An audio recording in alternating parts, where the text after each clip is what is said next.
one. Apfc Indiana fight fans, welcome to Hammond. We're about to tear the house down. Jason Anik, Bilal Muhammad.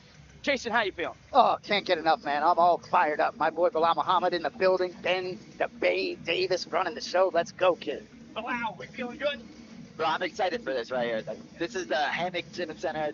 I've always wanted to fight here. I never got the chance to fight here. Even though it's steaming hot in here, this is the landmark for Indiana fighters. And I'm excited to see what these guys put on tonight. Love it. That works.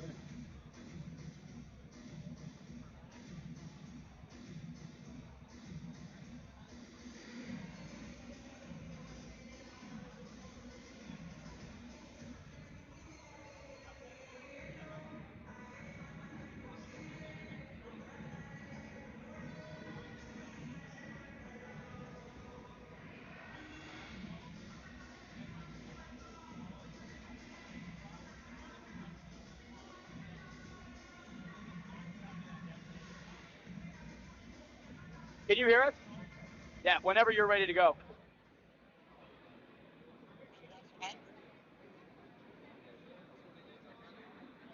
Evening. We've got 3 rounds in the APFC light heavyweight division.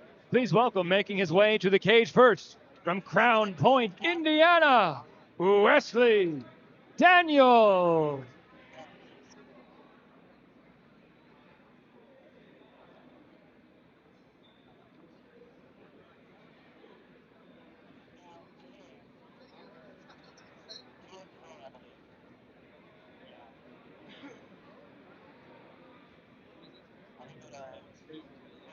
Ladies and gentlemen.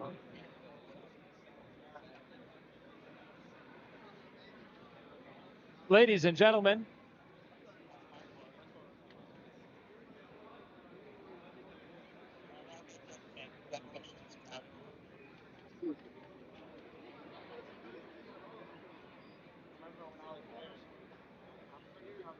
Check. Ladies and gentlemen.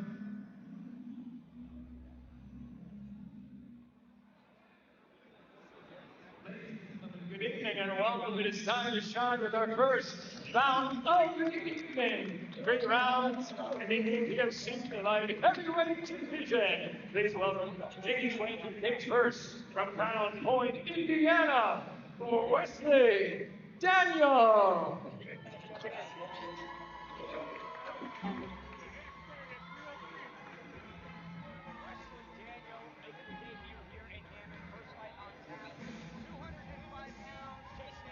Some heavy hitters to kick out APFC Indiana. I tell you what, when Bilal and I saw these guys facing off, we were like, these dudes are facing. But Wesley Daniel, man, interesting cat, really athletic kid, 33 years old, so a little bit of a late start, but born and raised in Brooklyn. Works with Emmanuel Pugh, who's actually going to corner him, but be on the card later tonight. Dude, this guy is dangerous. I'm excited to see. He's a little bit green for his age, but I'm excited to see him, boy. Yeah, he's a big boy. Both these guys are big boys. And this guy looks like he could be a linebacker. I'm excited to see how he does in there. The way he's talking, he looks like he's in the right mentality. Having a guy like Pugh with him at his gym, he's been through it all. So I think that he's using him as a mentor, and he sees something in him that, could be big for fighting. Definitely interesting anecdote there for Emmanuel Pugh pulling double duty, getting the corner before the fight. And we think about the raw athleticism that these GOE fitness guys typically have. No shortage of the cardiovascular prowess over at that gym, Bully. Yeah, those guys know how to fight. They know how to throw down. And sometimes when you're an amateur and this is like your first fight, your debut, you just need that heart, because it comes down to not technique, it comes down to not skill. It comes down to like, all right, we're going to go in there, it's going to be a barn fight. I tell these guys, when it's your first amateur debut, when you're going out there for your first fight, don't overthink the process. Go in there, throw a punch, get hit, feel it, and then let your instincts take over. All about getting the nerves out that first fight, Jason Anik. You and I both don't know that feeling, but boy, it's got to be nerve-wracking. Well, you may get to know it soon. But this kid, Wesley walks around at 219, so not really too much of a cut. But I'm always interested to see these athletes sort of, he's admitted to us, he doesn't really have a wrestling base, a little bit of a green grappler. So I think he's going to learn a lot about himself tonight. We'll see the tools, the tricks of the trade that Wesley Daniel has. And now, making his way to the APFC cage from Westmont, Illinois, Jacob the Bolton Juska.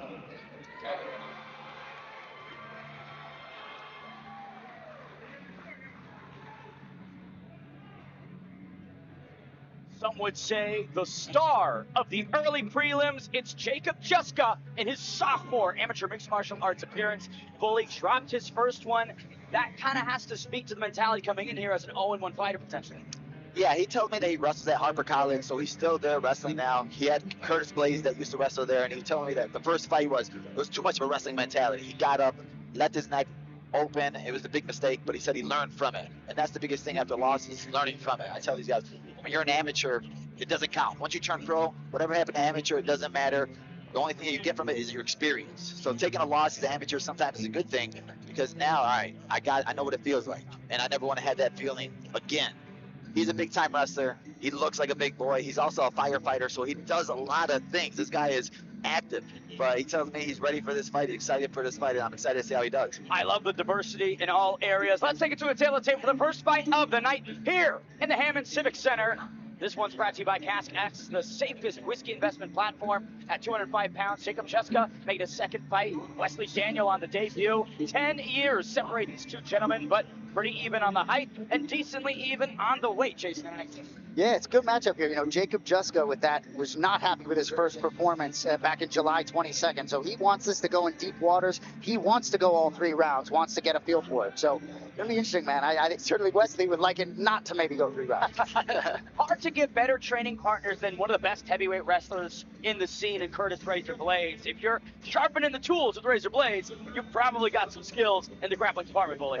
Yeah, and if you're still in the wrestling room in college, that's different. Like, the wrestlers are the toughest guys. Their mentality is always tough. It's always different. And if he's going through normal wrestling practices, I'm sure Wesley's not going through that. I'm sure that he's not. It's a different type of practice, different mentality for college wrestlers. And the fact that Jacob's going through it tells me that his mindset's in the right place. And like Jason said, he's disappointed about that first fight, and he's ready to go harder this one. An uphill battle for the debutant in Wesley Daniel, the collegiate wrestler Jacob Juska, aiming for some vengeance here at Apfc Indiana. You can see him readying himself outside the cage. Big opportunity for both big men. We send it inside to veteran ring announcer Michael Hansen to get our first fight of the night underway.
Getting the first assignment of the night here at 205 pounds.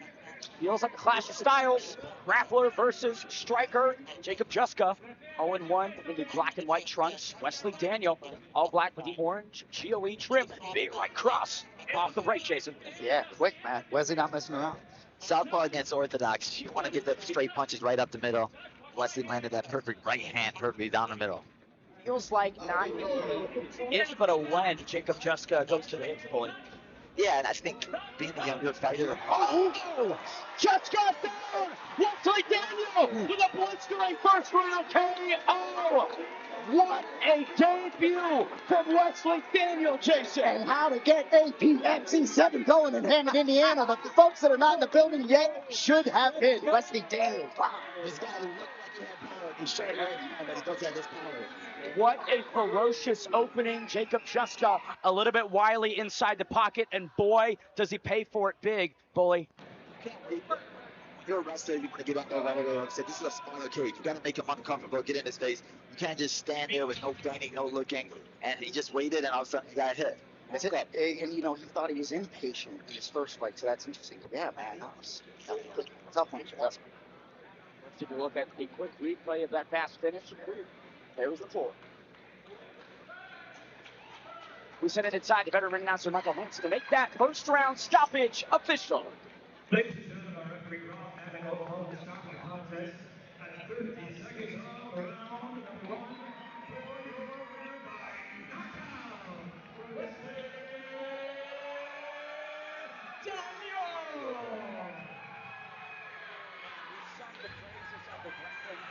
For Jacob Justa, but the best takedown defense sometimes is the right hand.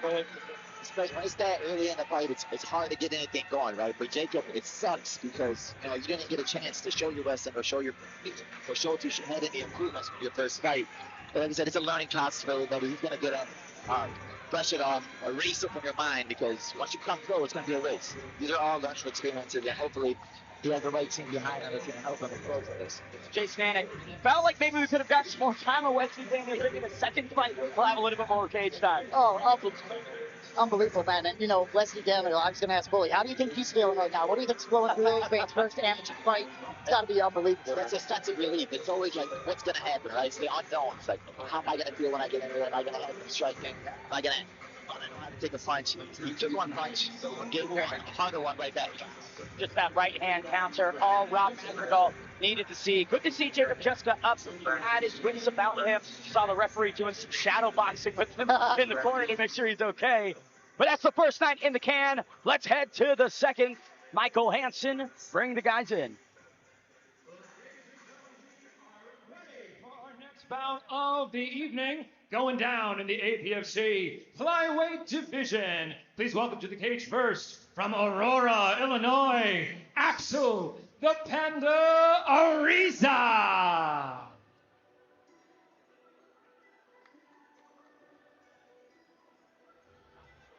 Tail of the tape here at 125 pounds. Pro debut on both sides. Nawab Gyatso and Axel Ariza, Aurora Zone, 27 years young. He will be the elder here by 8 years. Nawab Gyatso, 5'5", 2 inches taller than Axel Ariza, and he will have a slight weight advantage at 127 to Axel's 126.7. Jason Anik.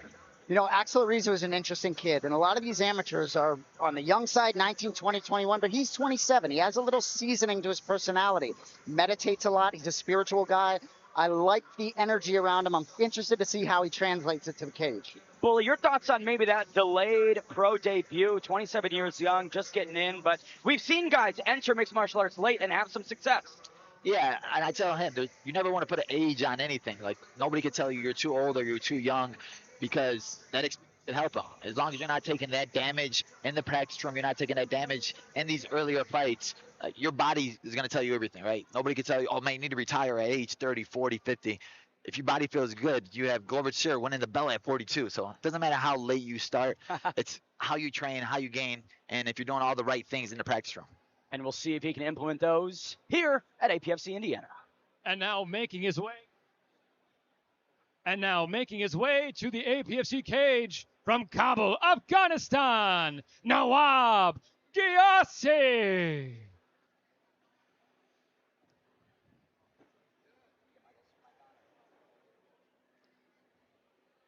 And now Copy that.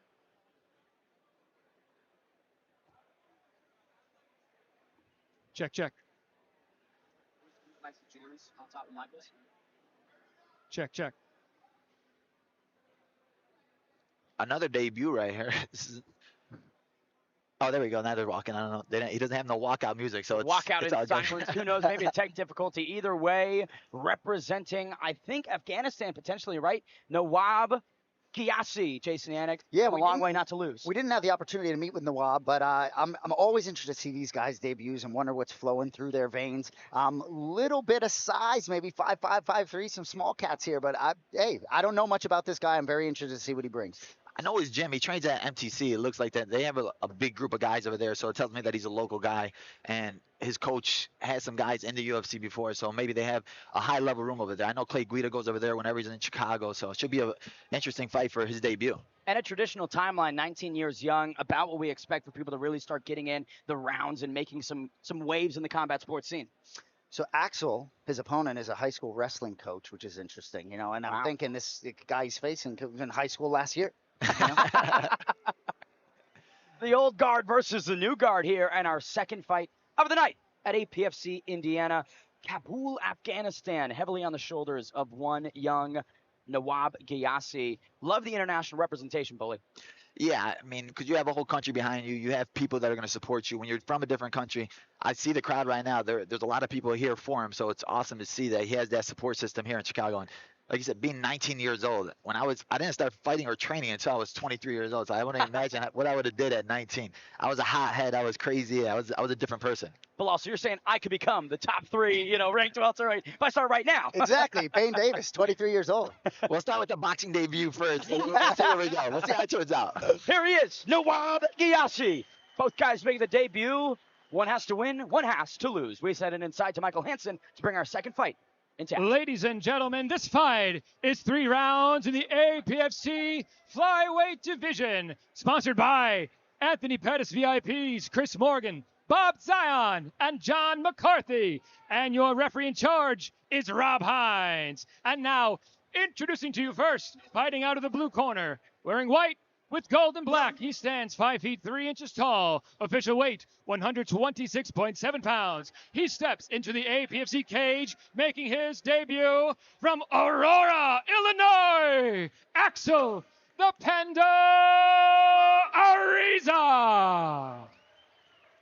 And across the cage, his opponent fighting out of the red corner. Wearing blue, he stands 5 feet 5 inches tall. Official weight, 127 pounds. Coming tonight, also making his debut from Kabul, Afghanistan, Nawab Ghiassi. Nawab Ghiassi and Axel Ariza set for war here in our second fight of the night.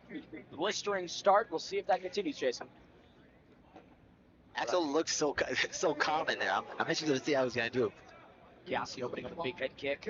Nawab Ghiassi in the red and white trunks. Axel Ariza in the white and gold. Ariza putting the pressure on early. Oh, nice kicks right there. Beautiful distance with those kicks. He's switching stances a lot as well. The high school wrestling coach looking for a takedown, potentially, Bully. Yeah, but the thing is now, there we go. He has pushed against the fence, but there's no setup to that entrance. Just rush in to try to ram him. You'd expect that from your amateur debut. You'll learn from it, but he needs to work his legs in, work lower to try to get his eye hooks. Ghiassi defended that beautifully, 8 years younger, but physically imposing. Shots right there, though, from Ariza, Jason. Yeah, looks like he got a little bit of chin, and he wants to exchange a little bit. I think new styles make fights. Looks like a classic grappler strike. Got to get in there. Ghiassi's trying to... Oh! Down goes Ghiassi! Axel Ariza pounding away! That's it!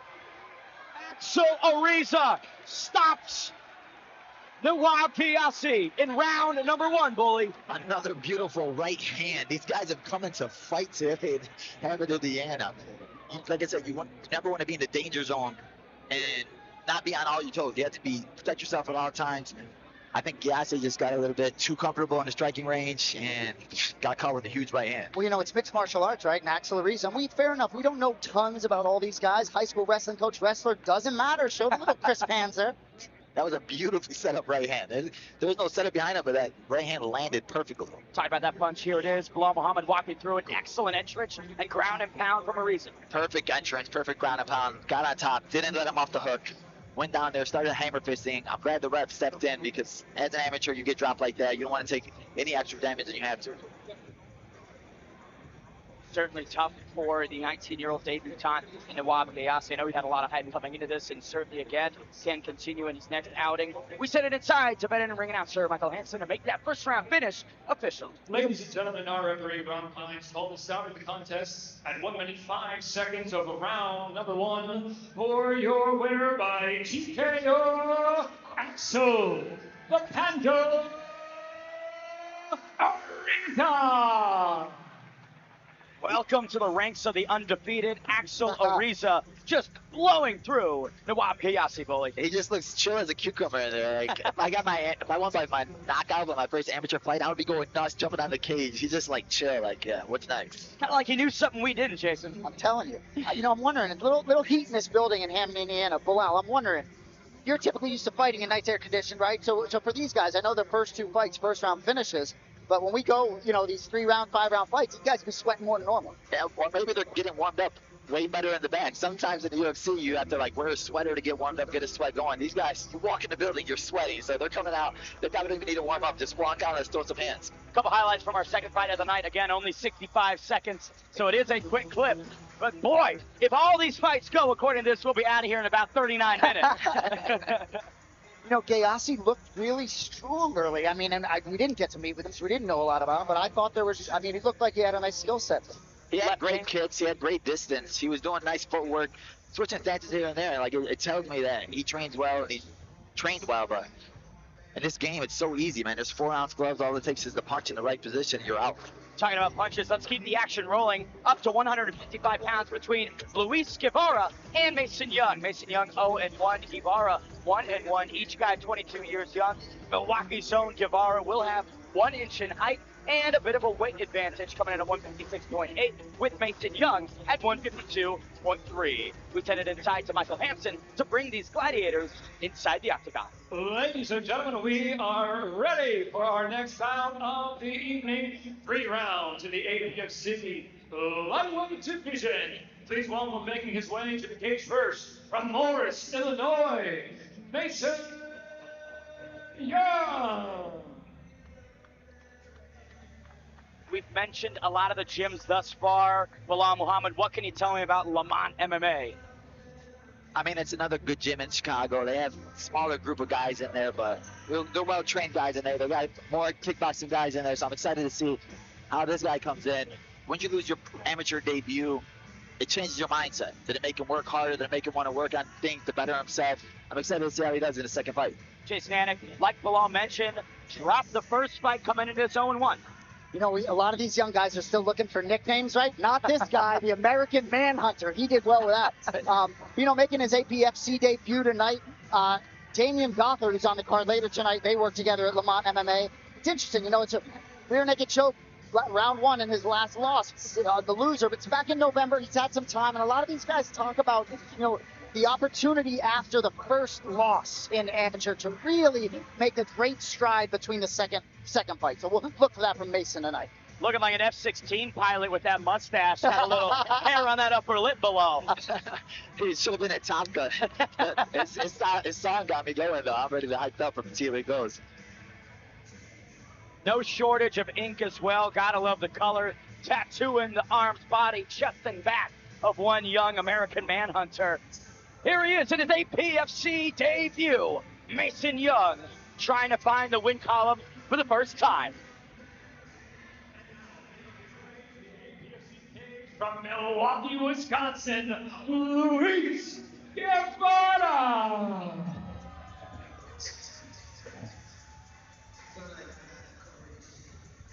More experienced at 1-1 is Luis Guevara, has tasted the ups and downs, and boy, is he coming out of a really highly accoladed gym at Rufus for Bilal Muhammad.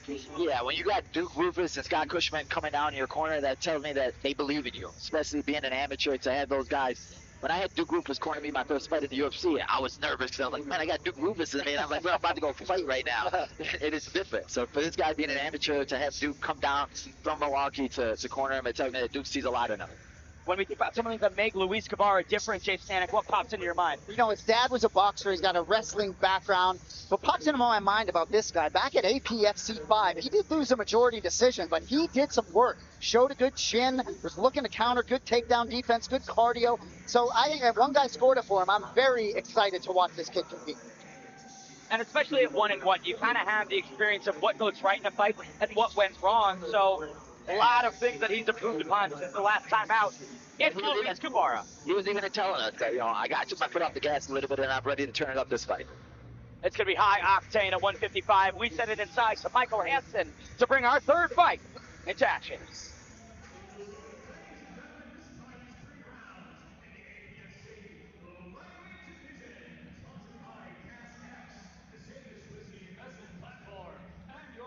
Charge is Josh Stewart. And now, introducing to you first, fighting out of the blue corner, wearing black, he stands 5 feet 10 inches tall, official weight 152.3 pounds. Coming in tonight with no victories and 1 defeat, from Morris, Illinois, Mason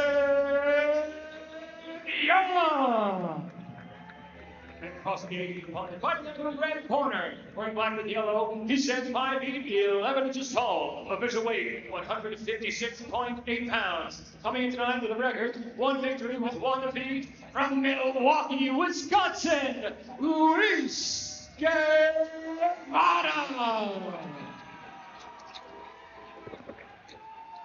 The American Manhunter with a tall task in front of him in Luis Guevara, Rufus Sports Zone. I'm expecting some high-level striking. We get going. Oh, he came out right away, got right in his face. There's a head kick attempt right there from Guevara. Commanding the center, doubles up on it now. A couple strikes, Jason. You know, Mason Young weighed in about 152, but wow, you're curious. I mean, if you think he's probably not cutting at all. He looks a lot smaller in there, and Luis looks like a lot bigger man. But Mason, wow, beautiful takedown. Now he's going straight to the back. The tenacity of the American Manhunter. Trying to lock in a potential submission. Seems like he's a bit high, Bully. He's definitely high right now. So if Luis just stays patient there, brushes him off the top, he can come out the back door. Nice, and that's exactly what he does. Gets right back on top. Reversal of fortunes for Guevara. That's the risk and reward that you play sometimes, Jason. I'm telling you, man, these boys, they're looking for the third straight first-round finish. These guys coming out the gate. These guys are coming out fast right now. Luis, really good top game. Doing great ground and pound right now, but he just needs to be more patient. I feel like these guys are rushing it a little bit. And Mason is going back again for that takedown, trying to get into the scrambling that both these guys aren't used to. Sort of the jitters of those younger amateur days, right? Trying to really put the pedal to the metal. Seems like Mason Young's intent on a submission potentially. Yeah, he looks like he has really good back control. He has really good grappling. That's where his comfort is. And being an amateur, that's where you want to go. You want to go to your comfort zone. So if the grappling is what he loves, that's where he wants to stick it. Especially when you got a guy, Luis, going southpaw and throwing hard kicks at you. You want to get into the grappling zone, get into your zone. 90 seconds left in round number 1. Seems like Luis Guevara passing all the tests, Chase Manning. No question about it. And, you know, Bilal, I think your point's very well taken about them being impatient, but settling in, Luis, a little bit. He's going to the back right now. Like, right here, I would just settle in that position. He's going a lot for the striking, trying to go for hard punches. Mason doing a good job of not just giving him the opportunity to get hit in the face. He keeps rolling down. But I feel like Luis could go straight to mount right here with Dion Belly. Continual ground and pound from Rufus Sports Zone. Luis Guevara, incredibly impressive with the defensive grappling. Mason Young seems to potentially be wilting, Jason. Yeah, he does look like he's fading a little bit. 3 minutes in these rounds, though, so we only got about 45 seconds to get out of here. Yeah, if I'm Mason, Mason looks like wobbly right now. I think Luis should go hard at him right now and finish this fight. Body language not great for Young, but back in on the shot. Guevara shrugs him off easily. The American Manhunter facing some adversity. Final 30 seconds to go. Big left hand connects, Jason. Yeah, man. Guevara's not giving him any room to breathe or recover or get back to. Guevara's staying in his face. I'm liking this right now from him. Mason Young grimacing right there. Not the expression that you want to have. Referee taking a closer look. Luis Guevara kicking up the ground and pound. Tell you, some hammer fists in there nonstop. Mason has no quit in him, though. I'll give him that. He got 10 seconds right now to just hold up, shoulder up something, and the wow. Final moments of round 1. Luis Guevara notches the third first round stoppage of the night. Continual ground and pound. And we talk about hammer fists. I think I saw a couple of screwdrivers and wrenches in there, Jason. I'm telling you, and he's shaking his head, though. He looks a little bit disappointed in his performance. But either way, you're on the right side, kid. Yeah, he came out, he looked good, he got in his face right away, and you want to have those fights as an amateur where there's grappling involved, striking involved, ground and pound involved. You're getting a little taste of everything when you're in there. And he faced a lot of grappling from Mason Young, just nonstop takedown attempts. Felt like Luis Guevara, again, passed all those tests with flying colors, Jason Anik. I'm impressed, man. And talking to these guys, oh, here we go, walking us through. But I'm always so impressed with mixed martial artists' mentalities. And some of these guys have really strong mentalities. Luis Guevara was one of them. He just has a very good head on his shoulders. Great team. I think he's got a bright future. And you can see in that replay, spits his mouthpiece out ahead of the ground and pound. Unsure if that was a strategic move on Luis Guevara's part, but either way, got the job done. Rufus Sport starting their night with a win. And a young kid as well. I mean, 22 years on both sides, so lots of high potential here, but you're getting those really good looks at such a young age. Ceiling seems to be high for one Luis Guevara. Absolutely. We send it inside to Michael Hansen to make that first round stoppage official.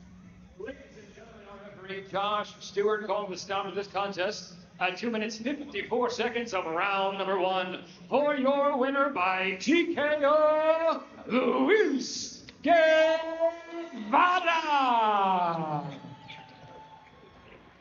Doesn't get better than that. We'll send it inside to Bilal Muhammad for a post-fight interview.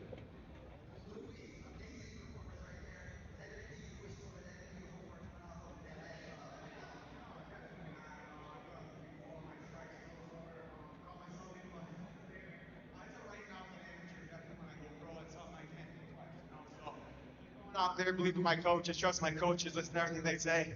That's what got me the win, but I know I got to do well next.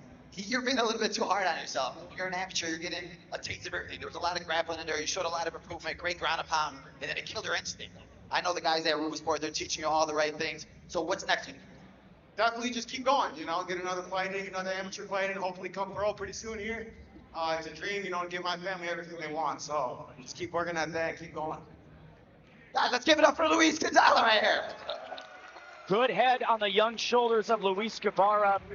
Kind of comical that he's displeased with the first round TKO, Jason. Gotta love it, though. You gotta be harder on yourself than anyone else is on you. There's a little smile now, but bright future. And, I'm sure he's got a lot of, wants to do well for his coach, Rufus, too. We take it to the tail of the tape for our fourth fight of the night, shedding 10 pounds, down at 145. It is Gian Suliev from Chicago and Savon Canto. Russia's Suliev at 3-0, Canto 2-1. 7 years separate these gentlemen, with Evansville, Indiana's Canto being the elder man, and Tyler with an inch of height. Suliev weighed in at 146.6, Savon Canto at 145.8. This bout is brought to you by Third Coast T-Shirts and Hammond Police Department. We send it inside to Michael Hansen to bring these gladiators into the cage. Ladies and gentlemen, we are ready for our next bout of the evening. 3 rounds in the Apfc featherweight division. Please welcome, making his way to the Apfc cage first, from Evansville, Indiana, Savon Canto.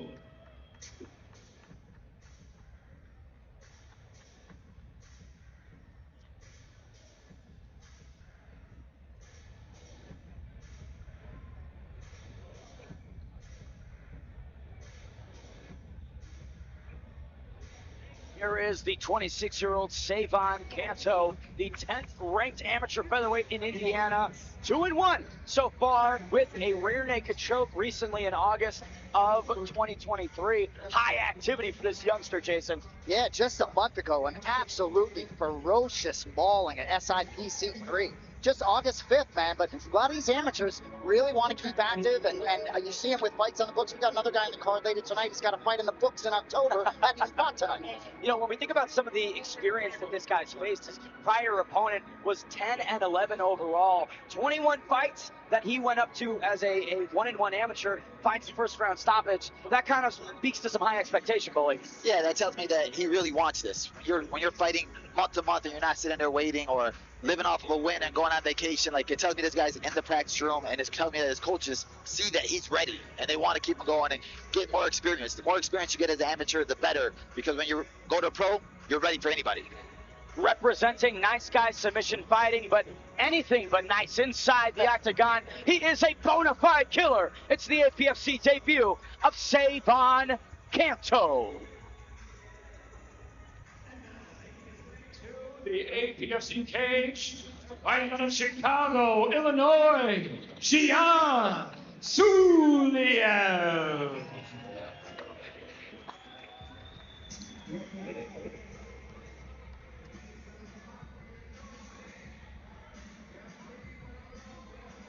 Rumblings around the world of this featherweight from Russia. It's Xian Suliev.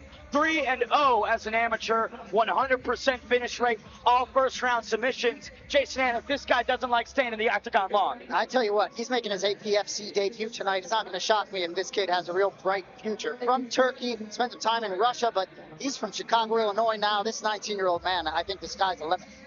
Top 50 amateur featherweight Bilal Muhammad, thoughts on Xian? I'm excited for him. I've seen him in the practice room. I've seen him at the gym. This guy is hardcore. He tells me that he has over 30 sambo fights. So you know those guys from Russia, you're doing sambo, you have the experience. I feel bad for a lot of the guys that are from America that you don't get that experience. Like these guys, they've been through the ringer when you're in the sambo world. And somewhat of a potential clash of the same style. You know, we see grappler versus grappler. That oftentimes leads to a striking match, Jason. No question, we've already seen it tonight. You know, in 3 first-round submissions, you know, he might have a different guy in front of him tonight. You know, and some of the records of these guys can be inflated a little bit based on competition, so we'll see. The APFC debut of the highly touted Xian Suliev with his tallest task to date. We send it inside to Michael Hansen to get this featherweight bout underway. Ladies and gentlemen, this fight is 3 rounds in the APFC featherweight division, sponsored by Third Coast T-shirts and the Hammond Police Department. And your referee in charge is Josh Stewart. And now introducing to you first, fighting out of the blue corner, wearing blue. He stands 5 feet 8 inches tall. Official weight 145.8 pounds. Coming tonight with a record 2 victories with 1 defeat from Evansville, Indiana, Savon Canto. And across the cage, his opponent fighting out of the red corner, wearing black. He stands 5 feet 7 inches tall. Official weight 146.6 pounds. Coming tonight with a record 3 victories with no defeats. Fighting out of Chicago, Illinois, Xian Suliev. You hear that crowd pop for Xian Suliev. A lot of expectation here at the Hammock Civic Center. He's sitting there smiling at me, winking at me. This guy is just coming out of the cage right now. See Xian Suliev in the red, white, and gold. Savon Canto in the all blue. We'll make a note. His name is the only one that's fully capitalized, but starting off strong, Jason. No patience in Hammond, Indiana tonight. Let's see if this one goes beyond the first round. I won't go. Oh! Briefly brought down to the canvas. Xian Suliev. Where's the leg kick? Well, Canto back to the well line. Yeah, he's going low on the leg. He's going with the calf kick right now. You don't see that a lot in the amateur division. You see with the high-level pros, but it tells me that he's well-trained. Especially under this rule set, Jason, no shin guards for these amateurs. It is shin on shin. Yeah, Canto, man, physically is impressive. Oh, Xian Suliev snatches something. That could be bad news, Bilal. Yeah, it looks like he has him there, but he has the arm still in there right now. I think that Canto's staying patient, fighting the hands. Very good job. Suliev switching down to the double leg. Nice transition, but you don't want to leave your head there to get punched. Canto brought down to the canvas, trying to post and work his way back up, but Xian Suliev like a blanket on top of him. Yeah, he's doing a very good job of transitioning. And he's not overdoing it or being too quick with it. He's being very smart, trying to hold positions. Now he's going for the back. He's sliding off right now because he's trying to rush it, but he's still got it around the waist. He's still got dominant position here. Not a one-trick pony either. You know, his 3 subs all by different routes. Triangle choke, rear naked choke, armbar. So, dude has a lot of ways to get it done. A man of many methods. 90 seconds to go in round number 1. Composure on the side of Savon Canto, though. He's certainly not feeling too out of his wits here in this position, Jason. He's looked calm right from the outset. You know, graduated college back in 2021, Southern Indiana, but he looks poised, man. Both these guys are high-level amateurs right now. I'm looking at it, this is like a pro fight right now. Both these guys are very smart in all positions, and they're both knowledgeable in every position. So Beautiful up. inside trip right there by Down. Suliev. That's high level wrestling area. He's shown us double legs, body locks. Now he showed us inside trip. He's showing us many different types of takedowns here. Living up to the name is Shayan Suliev early in round at number 1. Kanto getting familiar with that canvas, Jason. Dude, those Russian takedowns hit differently. I'm telling you.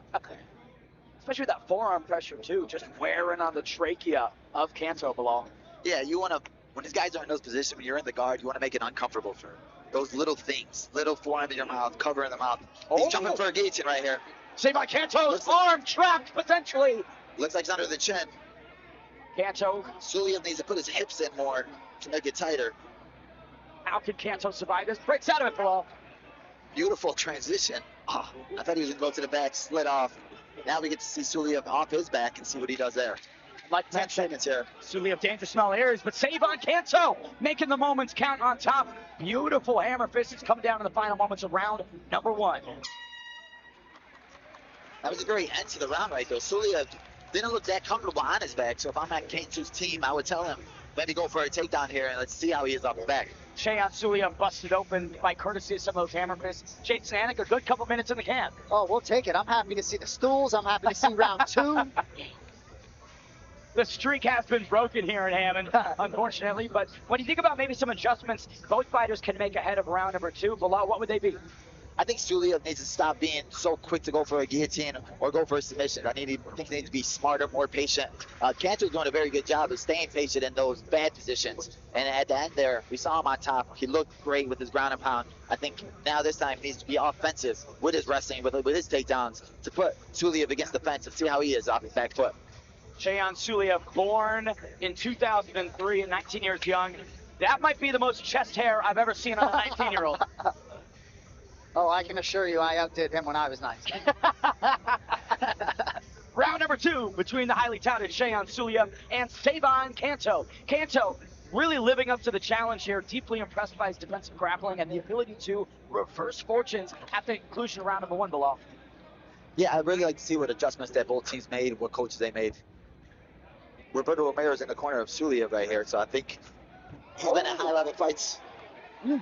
And it looks like Kanto went for the takedown there. Triangle attempt potentially for Suliev. Kanto wise to it, defending nicely, but man, he is throwing up those submissions like nobody's business, Jason. I'm telling you, he's so comfortable on the ground. Kanto hit a nice left as Suliev went down to the ground, but it's hard, even with Kanto in an advantageous position here, it's hard to trust that Really Suliev, nice armbar transition there from Suliev. right?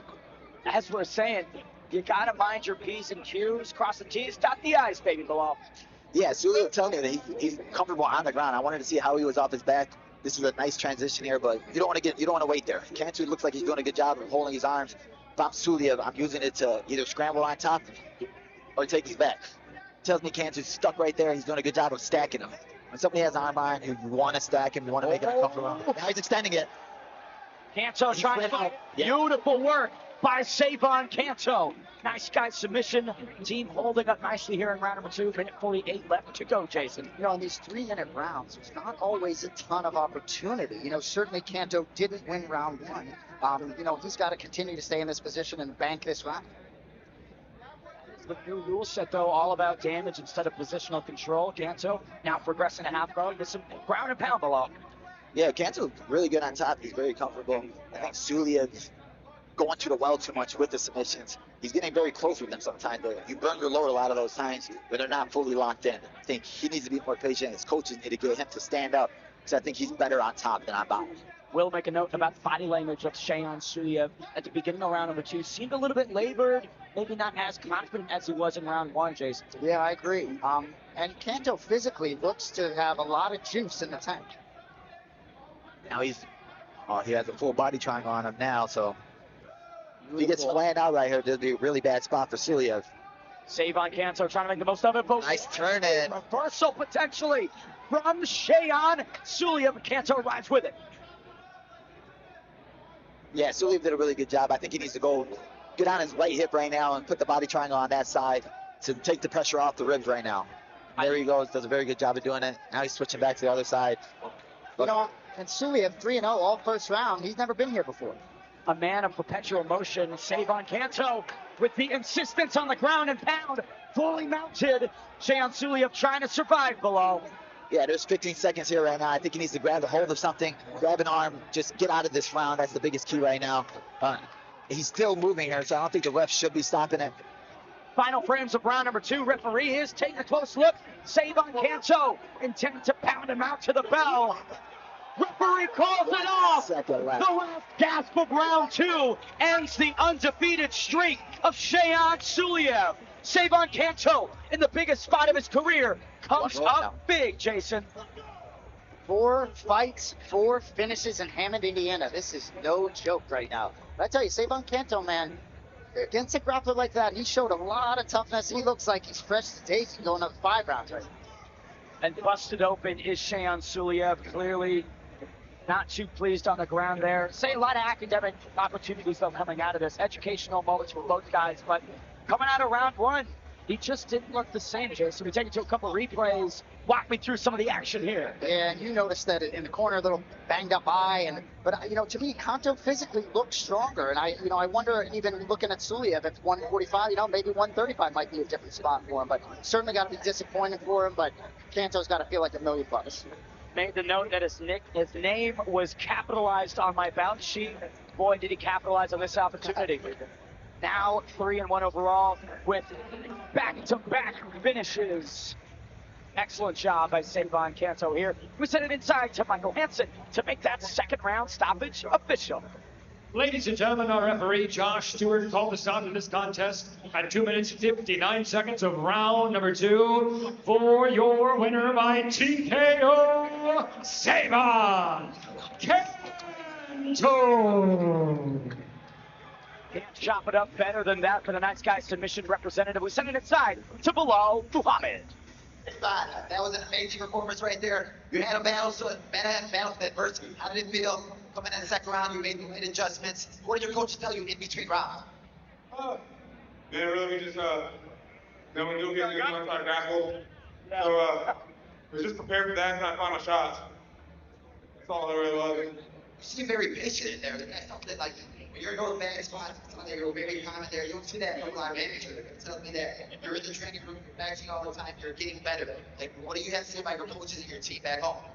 I mean, every guy thinks that we hold each other accountable, make sure we're putting work. We got some of the best coaches and teammates in the state. That's what it comes down to. Any message to the people that are out here to support you right now? Because I have a crowd. I see some guys out here carrying your shirt. What do you have to say to them? My older brother, he's got my shirt. Appreciate you coming through. Everyone that showed up tonight, appreciate you. We need the fans to support us, so I appreciate it all. Say that to everybody. Stealing the thunder, Shayan Suliev is 1. Sabon Canto. Now, Jason, some people might have issue with that stoppage again, the final moments of round number 2, but a lot of strikes that were unanswered. Let's take some of the highlights. Yeah, I agree. And Suliev really looked like in that spot toward the end of round 2 that he didn't really have much left. So I think the official's not paying attention to how many seconds are left. So I think, maybe slightly premature. I would have liked to see a third round, but kind of is what it is. Canto was just physical. And I love that trapping the arm and throwing the hammer fist. Just always looking for impact and power. Bilal Muhammad, Sabon Canto shows up big here in Hammond. Yeah, that was a huge win. That was a huge change in the tempo of the fight, right? First round, he was put on his back. He was put in bad position. Second round, he come out, gets on top, gets in those bad positions, and he went for the finish, went for the kill. This guy's very good. He's a very good amateur fighter, and I'm excited to see where he goes in his future. Canto simply can't be counted out. We take it to the tail of the tape. For our next fight of the night, we take it to the big boys at 265 pounds between Fort Wayne, Indiana's Santiago Orta and Lamont MMA's Damian Gothard. Gothard comes in with a record of 3-3. Orta at 3-2. 28 years for Orta, 24 for Gothard. He weighed in at 253.9 pounds. Orta weighed in at 270. Both guys 6 feet 2 inches tall. We send it inside to Michael Hansen to get these heavyweights into the octagon. Ladies and gentlemen, we are ready for our next bout of the evening. 3 rounds in the APFC heavyweight division. Please welcome, making his way to the APFC cage first, from Lamont, Illinois, Damian Moose Gothard.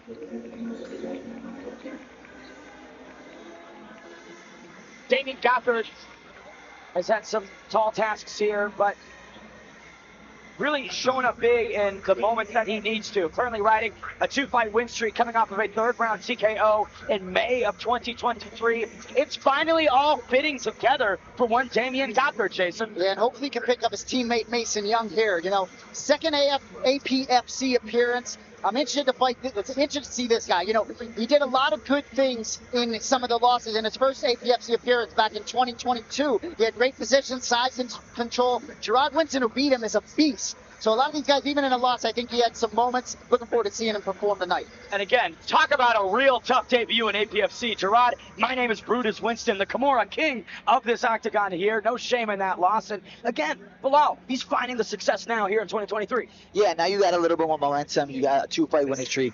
It's telling me that he's learning from his losses and he's getting better and he's growing. And that's the biggest thing when you're a coach or you're a team. You want to see your fighters grow. They can take some losses, but if they're not growing from them, then they're real losses. But if you're growing from your losses, then those losses are actually wins.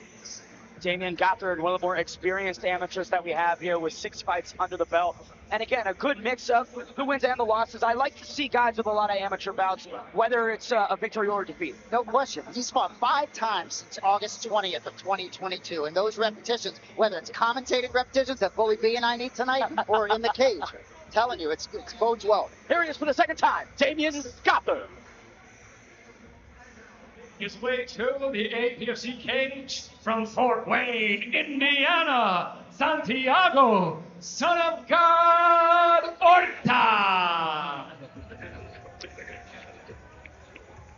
The son of God with an evangelical mission here tonight. Born in 1995, he is the 4th. I'm excited to see what he does with these big boys. I've seen this guy get a big knockout. You see big chunk on his chest, right? He didn't like that nickname anymore. 2 years ago, dude weighed 437 pounds. So Wow. a little leaner tonight. Trimming it down certainly is the son of God, Santiago Ortega. And we talk about the hand speed and the power, but representing Journey Brazilian Jiu-Jitsu Academy. I mean, a well-rounded heavyweight below. Yeah, he was telling us that, he wanted to work on his grappling. He wanted to get better with it. And like Jason said, this guy was 400 pounds at one point. He fell in love with the game, fell in love with the sport, and it changed his life, literally. Couple canceled bouts between December of 2022 and now tonight. Happy that he gets the opportunity here in Hammond. And again, tough customer in Damien Gothard. This fight, I don't imagine, will go the distance, Jason. Yeah, I hear you. So, he's 12-3 as an amateur kickboxer, Santiago. Fascinated to see it, man. We spent a lot of time with him. He was great to talk to. Pounding the cage, the son of God, Santiago Orta, making the APFC debut here tonight. We send it inside to Michael Hansen to get this heavyweight bout underway. Ladies and gentlemen, this fight is 3 rounds in the APFC Heavyweight Division, sponsored by Anthony Pettis VIP, Chris Morgan, and your referee in charge after the bell is Rob Madrigal. And now, introducing to you first, fighting out of the blue corner, wearing black, he stands 6 feet 2 inches tall, official weight 253.9 pounds. Coming in tonight with a record 3 victories with 3 defeats, from Vermont, Illinois, Damien Moose Gothard. And across the cage, his opponent, fighting out of the red corner, wearing solid black trunks, he stands 6 feet 2 inches tall. Official weight 270 pounds. Coming in tonight with a record 3 victories with 2 defeats, from Fort Wayne, Indiana, Santiago, son of God, Orta. Rob Madrigal gets the heavyweight assignment. First one of the night so far here at APFC Indiana. Bald on bald action below. Yeah, and they both got black shorts, so it may lose who's who right now. Basically carbon copies. Big stick right there from Orta early game. We talk about that kickboxing accolade. Striking is on the side of the son of God. We're seeing a lot of southpaw orthodox fights here today, so it's going to be interesting to see who gets the footwork, the positioning right away. Collision and phone moving 15 seconds in. Third. Wow, you can hear that leg kick resound around the Hammock City Center. Both these guys are big boys. When they both throw leather, throw heat, you hear it. Gothard goes to the body. Orta really lunching into these strikes, Casey. Yeah, he is. Oh, nice transition right there. The change of levels perfectly, but lot of weight to take down if you're trying to take it. It reminds me of that WWE bout where the cage broke. Unsure who was involved in that one. The Big Show and somebody else. Yeah, you're not alone. I was wondering about this cage too, man, as you guys both said it. Orta with a real nice positioning here. Bilal, striker by trade, but clearly doing his homework on the grappling. Yeah, he's doing very good. He's controlling him with the underhook wedge right there, and he's getting a good job, but he needs to do a little bit more kneeing right there. Great head positioning, but he's going for the double leg here. He tries to lock his hands. Oh, Gothard going for the guillotine here, and he doesn't really have anything in there. I think Orta's just uncomfortable on that spot. Gothard going for the legs. Another nice transition from Gothard. He's very fast with his level changes. 90 seconds in. Gothard just climbing on top of Santiago Orta with a bit of ground and pound. Orta rolls to his back, Jason. Man, just watching these guys float around. Gothard certainly looks to be more comfortable on the ground.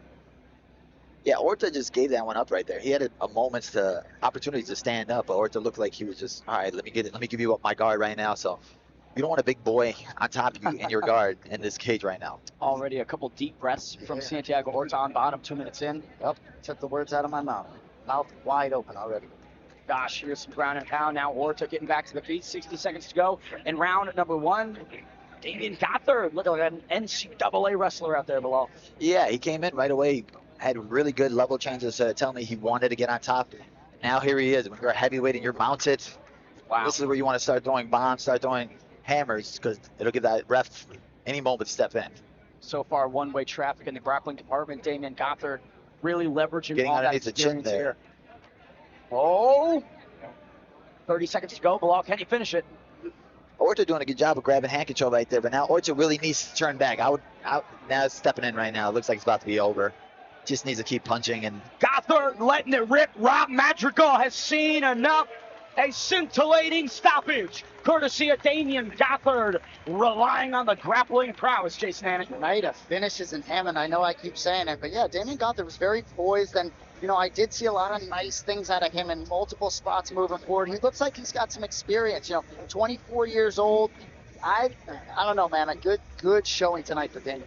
And have the least resistance, right? When facing a striker, probably the best advice is head to the hips early and get him down to the ground. yeah, he did a very good job of level changing. And for a heavyweight to do it that fast was amazing. Even when he got on top, on the ground, he wasn't rushing it. He wasn't getting out of position. He was doing a very good ground and pound. And they did a very smart job of going for the finish there. Jason Hannon, walk me through this finishing sequence. Well, Santiago didn't even look like he had the energy to put his hands up on his head. So it was quick, it was fast, and ultimately, Damien Gothard, man, is a problem, I think. It's certainly a problem for Santiago Orta. Make that 3 in a row for Damien Gothard. Beginning of the career had some stumbles, but boy, has this guy been consistent thus far. 2023 has been the year of Gothard. Santiago Orta. Get a bit of a fist bump there from Cain Velasquez, former heavyweight champion in the house, Jason Hannon. Oh, I can't wait to see Cain up there. Cardio Cain, man. That was a highlight of my day so far. We send it inside to Michael Hansen to make that first round stoppage official. Ladies and gentlemen, our referee, Rob Madrigal, called the stop of this contest at 2 minutes, 43 seconds of round number 1 for your winner by TKO, Damien Moose Gothard. Damien Gothard, beautiful performance. We send it inside to Bilal Muhammad. Out there. David, you looked amazing out there. You look like a younger Cain Velasquez right here. To have a legend like that sitting front row and do your wrestling, you get finished like that. How does it feel? It feels great. Kane's always been a big inspiration too. So thank you for him, and thank all of you guys coming down to watch. You're on a 3-fight winning streak right now. It looks like you're getting better every single fight. That just tells me that you're in the right path. You're with the right coaches, with the right team. What do you think would be next for you? I want to fight in Manchester. Anthony Pettis, Cervantes. I want to fight in Manchester. I want. Anthony, let's help him get his passport. Let's help him get a ticket, bro. Let's hook this guy up right now after a win like that. Damien Gothard, we see what he wants next. Let's give it up for him, guys. Amazing win right there. You heard the man. Big boy wants to go across the pond with a performance like that, and now in a 3-fight win streak. Jason Hannon, hard to deny, maybe. Yeah, the Moose. How about that nickname? No, hard to deny, and I like seeing a guy want to stick around in APFC too. one of the premier promotions on the scene, Bilal Muhammad. Take us through some of these highlights from that heavyweight action. Yeah, Damien did a really good job on top. When he was in those dominant positions where he could go for finishes, he went for the kill every single time. And like I said, when you're a heavyweight and you're a good wrestler, that's just a dominant thing. You're level up a lot above all these heavyweights. And for Santiago Orta, you know, definitely the academic opportunity, got to work on the grappling, got to work on the cardio in those disadvantageous spots. Yeah, that cardio, I mean, for the big boys, that's obviously a tough spot, but certainly Damien Gothard had more in the tank. Santiago really, after 2 minutes, you saw, was cooked. Make that 4 first round finishes here so far. We can't wait for this next one. Tail of the tape at 145 pounds between Jacob Chuda and Juan Resendez. Chuda 2-1 overall. Resendez at 3-0. 13 years separate these two men, with Juan Resendez being the elder but shorter man. Jacob Chuda, 6'1", weighing in at 145.8. Resendez at 146. This is a David and Goliath matchup. We send it inside to veteran ring announcer Michael Hansen to bring these gladiators in. Ladies and gentlemen, we are ready for our next bout of the evening. 3 rounds in the APFC featherweight division. Please welcome, making his way to the APFC cage first, from Twin Lakes, Wisconsin, Juan Resendez.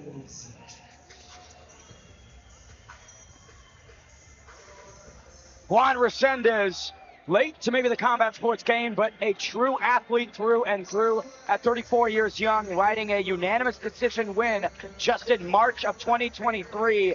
Feels like he's kind of putting it all together now, Bilal. Yeah, when you're undefeated, you're a little bit later in age right now, 34 years old, so I'm excited to see where he goes, because you want to step on the gas right away. I think being 3-0, 4-0 amateur, you want to get those reps in. He got those reps in now, so I'm excited to see how he looks in here after this for this fight. No shortage of tattoos, Jason Anik. He is all inked up. I love it. Remind me of Charles Oliveira with those glasses, taking him off, getting into the cage. But, you know, he's a Brazilian Jiu-Jitsu blue belt, plus cardio, plus striking. And a lot of these guys that have a little seasoning, the mental component of mixed martial arts is important. And sitting down talking to these guys, you just got a sense that this guy is very well balanced in his life. You know, he's a kid, teaches kids striking. I'm interested to see him perform. Certainly an uphill battle, quite literally. He will be the shorter man by about 6 inches, I think, below. That's a challenge to work with.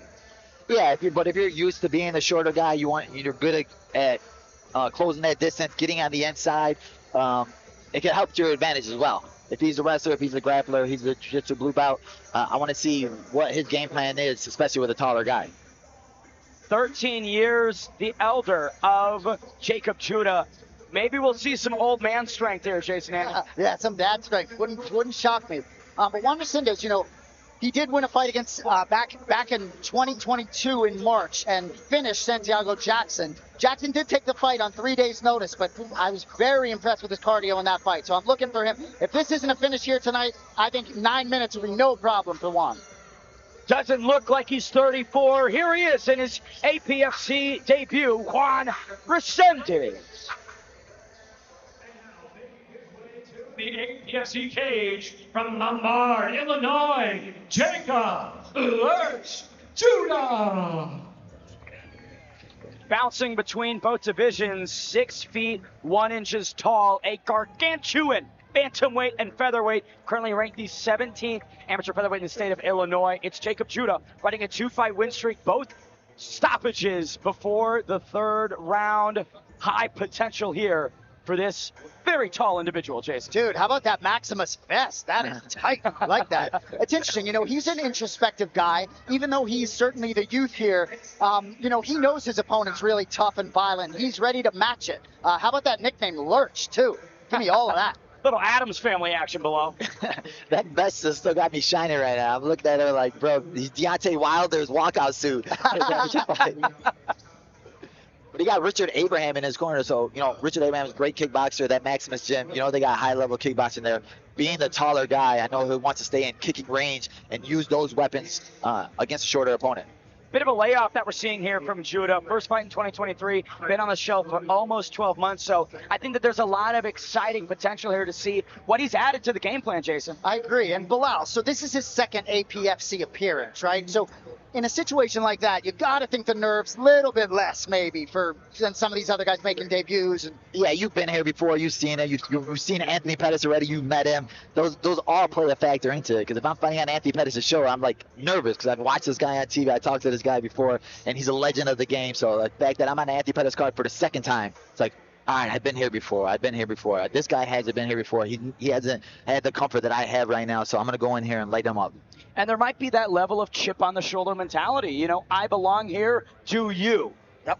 Here he is, the second time Maximus Muay Thai trained Jacob Judah. We send it inside to veteran ring announcer Michael Hansen to get this featherweight bout underway. Ladies and gentlemen, this fight is 3 rounds in the APFC featherweight division, sponsored by Anthony Pettis VIP, Bob Zion, and your referee in charge is Josh Stewart. And now introducing to you first, fighting out of the blue corner, wearing black with red trim. He stands 5 feet 7 inches tall, official weight 146 pounds. Coming in tonight with the record 3 victories, no defeats, from Twin Lakes, Wisconsin, Juan Resendez. And across the cage with the opponent, fighting out of the red corner, wearing black trunks with white trim. He stands 6 feet 1 inch tall, official weight 145.8 pounds. Coming in tonight with a record 2 victories with 1 defeat, from Lombard, Illinois, Jacob Judah. Juan Resendez representing that One Touch Fight Academy. We'll see if all he needs is one touch here tonight, Jason. I like it. A tall task in every sense of the word. Jacob Judah, a towering figure inside the APFC octagon. Below, he's taking the center, but Resendez marching across the octagon. Yeah, Jacob's a very good dude, big dude. I want to see how he does with his kicks, especially coming from a Muay Thai gym. You'd assume that he has really good leg kicks, really good body kicks. Nice check right there. That was really smart. And, you know, you'd think with that 6'1" frame that he'd be pretty, lean, but he seems kind of filled out, Jason. Dude, again, took the words out of my mouth. Legs look strong. And Sean O'Malley in his recent UFC championship fight, his legs look significantly thicker than they had in the past. I agree, man. Not just skin and bones. This guy's been doing the squats. Beautiful connection over the top, though, by Resendez. That's the game maybe below that he needs to play, is that counter and just come over the jab. Yeah, I'm seeing a very patient game from both these guys. Both of them are trying to catch their distance, figure it out, and I like that sometimes. I want to see the filling out process with both guys, not just going in there and just going barnyard brawl. Again, Judah been here before. Resendez, first trip to the APFC octagon. Doesn't seem to be having any of those jitters. Shot by the Muay Thai specialist, Jacob Judah, pushing Resendez against the cage, Jason. Yeah, good takedown defense there by Resendez on that first shot, but spoke too soon. Nice entrance right here. Great takedown, nice single leg finish from a Muay Thai guy. So tell me Judah's working all aspects of MMA. That year on the shelf has proven to be potent for one Jacob Judah. 90 seconds to go in round number 1, and pretty closely contested for that first minute and a half. There's the difference maker, is the grappling below. Yeah, sometimes you see that feeling out process. You want to feel a punch. You don't want to take a punch. And I felt like Judah just did the smarter thing and was like, all right, let me just change levels now. He's probably expecting me just to stand up and strike with him, and I don't want to play that game. Let me get on top. Let me get my comfort level going right now. Let me feel your body, and we'll go from there. Close guard here for Resendez, tightly keeping the knees close to the body of Judah. Jason Anik, thoughts here as we come to the final minute?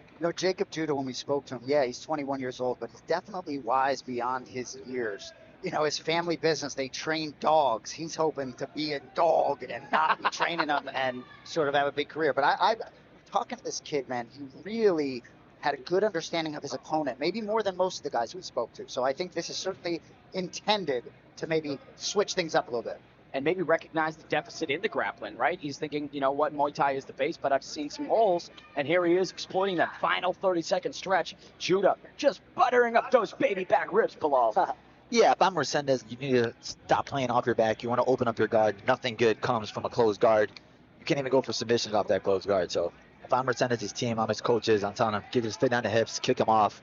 But Judah's doing a very good job of ground and pound, keeping his head underneath his chin, making it very uncomfortable for Resendez. The possibility of a first-round finish has transpired. 3 minutes in the can, and a pretty dominant final minute and a half there for Jacob Judah. Just control, control, control, with a bit of damage, Jason.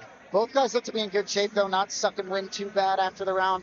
You should see if the next round is on the feet or Judah tries to take it back down. If you're Resendez and you recognize, man, I spent half that round on my back, what would be the urgency in round 2, Bilal? If I'm Resendez, I want to get it going right away. You can't have that feeling out process anymore. You can't have that waiting process or waiting for Judah to do something. He needs to get out there, put hands on him. And if I'm Judah, I just dominated him when I took him down. If I'm Judah's team, I'm his coach, I'm like, let's take him right back there. Being an amateur, being a younger fighter, you want to put those guys in the easiest position to win fights. And I think if Judah gets on top, we saw him dominate that whole round. Let him do it again. Seeing Judah's corner, Richard Abraham, Hector Trevino, and Peter Redbear, giving him all the insight he needs to have a successful second round here. Resendez got a bit of work to do here in the next 3 minutes. Good smile from him, though. I like the optics. Agreed. Sometimes you need to get that first round out the way. Then you get in there, you get going right away. And sometimes you need to lose a round to win the rest of the rounds. Touch gloves, round number 2, Resendez and Judah, both in the center. Love the range management from Judah. Feels like he's got just a finger on the pulse of that distance, Jason. I tell you, that frame at 145, I can't get enough. Resendez tries a leg kick, Judah wise to it. Really good feints from Judah right now, too. A lot of high-level guys don't even feint. So for him being an amateur, using those feints, using those kicks, and it doesn't have to be big, just little adjustments. Resendez finds Mark partially there. Again goes to the leg kick. I like how Judah is lowering that base as well, taking that 6'1" frame and kind of bringing it down a couple inches. Unsure if that helps him, Jason. Yeah. You know, Resendez gonna have to take some action. Only about 5 minutes left in this fight, you know? And there you go, Judah, trying to get it where he wants it. Beautiful defense, though, by Resendez below, finally finding the defensive grappling. Yeah, nice adjustment right there. Now Resendez has the underhooks. Judah doing a very good job of getting him back, trying to get off his position, but Resendez holding around the fence right now. This is a battle of wills right here. This is where it's tough. A really wily exchange right there. You saw Resendez going for a lot of offense and maybe a position where wasn't the best idea. Now Judah lacing the arms up under the chin, but not the best spot, Jason. Yeah, it looks like Resendez has both hands well controlled. Yeah, if I'm Judah, I want to keep working my way out there, pulling him off the fence. A lot of guys train the fence defense all the time, and defense sometimes like a third leg for you. You know, and I think Resendez, too, maybe having a little difficult time closing the range with the length of Judah. It certainly seems like Resendez would like to get this going on the feet, but it's tough for him to get in there. Final 90 seconds, round number 2. Deep breath from Resendez and a reset from both gentlemen. I like the insistence on trying to counter, but boy, he's going to need a bit more of that right there. Good connection from Resendez. Resendez had really good timing with that right hand. When he throws it, it lands. He just needs to throw it more. Into the clinch we go once again. Now Resendez trying to bring down the Muay Thai specialist. Jacob Judah, though, every appendage is a real, he's like a spider. You ain't kidding him. With that leg strength is a big deal. He's going for a tight guillotine right here. Skinning in, but Resendez is doing a good job of fighting the hands. Resendez wise to this position. His grip seems to be partially broken, but Jacob Judah sticking to him like glue, Bilal. Yeah, Judah's not letting him off the hook. He's keeping him on the fence. He's keeping pressure with that underhook side. And he just needs to start pulling him off the fence. Certainly a more competitive round, though. A lot of back and forth here in this second frame of potentially 3. And if you're Resendez, Jason, that's got to be a bit more confidence building. Yeah, I mean, still this is a close round, but Resendez, I think, being against the fence, if he can sort of put Judah back against the fence, control the distance, be able to sort of maybe attack him a little bit in closer quarters, have a benefit. Final 10 seconds to go. Some nice knee up the middle there by Judah. Knee came all the way from Tokyo to get to the midsection of one Resendez. Round number 3 ahead of us. I think this is the first time we've gone to the third round tonight, Hey, gentlemen. we'll take it. Bilal, that's a tough round to score there, too, right there. Not too much happened. Both guys showed some good spots in there, and I think it comes down to this third round, because when you have a close round like that, I think Judah won the first round. If I'm Resendez's corner, I'm telling him, we do need a finish. You got to tell him that. You got to tell him to put his foot on the gas right away.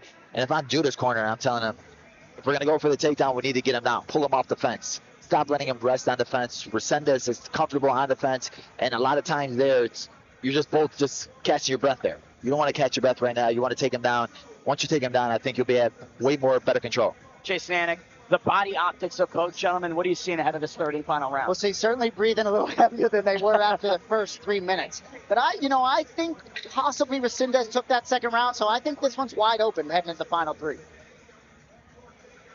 Jacob Judah riding a 2-fight win streak into this. Juan Resendez with a unanimous decision in March of 2023. Third and final round here at APFC Indiana. Resendez once again takes the center. He's been familiar with that spot all night long. When it starts getting down to the third round in a close fight, a lot of it comes down to heart and will. And we'll see which one of these guys got both of those. And that 13-year age differential maybe showing, and the composure and that cardio, Jason. That's a great point. Resendez definitely in some of his past fights, we saw in the third round, he was fresher than almost all of his opponents. So we'll see if Judah's cardio can hold up. Those tattoos give him some power below. Yeah, Resendez looks like he's changing up the game plan a little bit. He's getting out, putting Judah against the fence, making him uncomfortable, and Judah's doing a very good job with those head kicks. He's doing very good lateral movement right to left, but Resendez is not letting him off the hook. He's making him uncomfortable, staying in that boxing range. And the reality is, first 2 rounds could be going to Jacob Judah, right? That second round was very close. Yep. So if I'm Resendez, likely searching for the stoppage, Jason. Agreed, 100%. And while I think Resendez maybe had a few more of the damaging strikes in round 2 and could have gotten the nod, you're right. You can't count on the judges. So Resendez got to get after it a little bit. Final 2 minutes, Juan Resendez, forehead busted open a little bit, courtesy of those straight shots. Judah, another head kick partially blocked. Well, you can't take too many of those. Those forearms start to hurt. Yeah, and he's blocking it usually with just one arm. And we've seen it in a couple fights in the UFC where guys get their arm broken, blocking it the wrong way. And I tell guys, that shin on bone hurts. Whether you block it or not, it's going to hurt your arm, it's going to hurt your head. You never want to feel a body kick or a head kick like that. Or if you block with one arm, could get TKO'd. That's Dustin Poirier. Exactly. Like, one arm's not going to block. I'll take my shin over your one arm any day of the week. Jacob Judah deep in on the grappling assault here, and that is a nice laceration right in the middle of the forehead of Juan Resendez. Yeah, Judah does a really good job of that double leg right now, but he's still keeping him on the fence. You need to pull Resendez off the fence, get him in the open ring, and control him from right there. Resendez does a very good job of using the cage as a third leg to get up or defend takedowns. Jason Anik, final minute here. Judah deep in on the assault. Yeah, good matchup here by matchmaker Mike Aguirre, man. These guys I think they're both going to do very well in their next fight, having faced one another before. Judah really showing a lot of championship mettle here, using all the tools and just forcing the pace, dictating where this fight's going. But Resendez, 34 years young, looks quite younger than that, Bilal. Yeah, but I think both these guys, like Jason said, when you have a tough fight as an amateur, those are good things for you. They're good learning process for you, and I think both these guys are going to show and grow from this fight. I think Judah does a good job of showing you guys that I'm not just a Muay Thai guy. I do have kicks, I do have wrestling, I do have grappling, and maybe he's trying to add that weapon to his game. And you're going to learn from it by fighting a tough guy like Resendez, who does a good job of defending and getting up. Final 10 seconds, some separation. 3 rounds in the can between Jacob Judah and Juan Resendez. Majority of that third and final round contested right in front of Cain Velasquez, giving Cardio Cain some grappling delight. Yeah, if I was sitting there in the cage fighting and I'd seen Cain Velasquez watching my fight, it would definitely throw me off. This is all I should have did. I was like, yo, Cain, what should I do? Put one of those Kevin Hollands against Khabib's in the corner.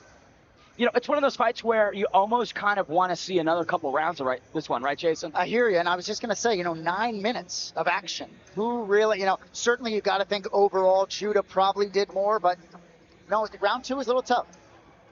Jacob Judah clearly confident ahead of the result. First time we've extended to the judges' scorecards tonight. And like mentioned, a lot of real educational opportunities. I think both guys' stock goes up after this one, and heads should be held high, win or lose. Yeah, 100%. Both guys showed a lot in this fight, and just seeing Judah now, it looks like he had like a sense of relief about him. He's got a smile on his face. He's just happy because when you're a younger fighter, you overthink the situation. You think that your opponent's better than he was, or you think that you're going against a monster. Then you get in there, you're like, oh, it wasn't as bad as I thought it was, and I feel so good about it. And just seeing that smile on his face makes me happy because I know that feeling. We send it inside to veteran ring announcer Michael Hansen to find out the winner between Jacob Judah and Juan Resendez. Well, ladies and gentlemen, after 3 rounds, we go to the scorecards for decision. The judges scored the contest 30-27, 30-27, and 29-28, all for your winner by unanimous decision, Jacob March Judah. Jacob Judah extends the win streak to 3. Now he gets to chat with Bilal Muhammad.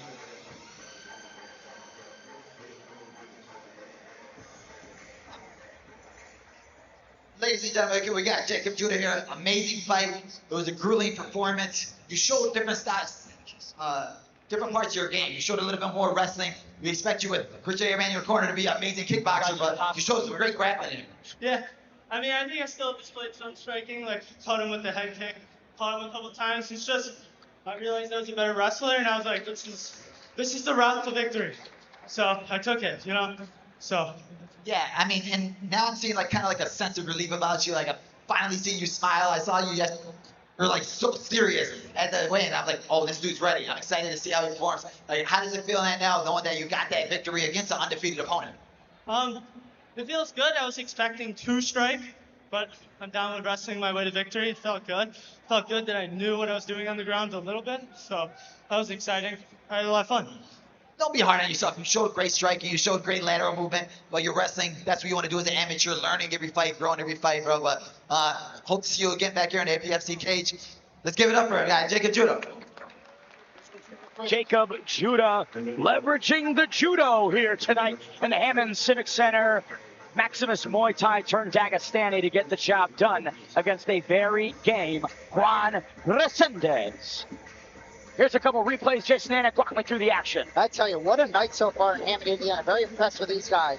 You know, and so it looks like maybe one judge gave the second round to Resendez based on the strikes, but good performance by Judah. He really controlled the action throughout. And I love the gamesmanship from Resendez, too. Never really wilting, never really being out of this fight. It was competitive through and through for the full 3 rounds.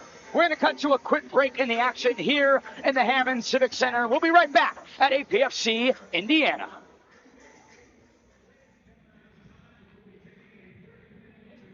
Stand up, stretch your legs, and treat yourself to a drink and some food at our concession stand. We'll be right back with more MMA action at APFC 7 Indiana Fight Night 2.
A2 to A1 on analyst. A2 to A1 on analyst. A2 to A1 on analyst.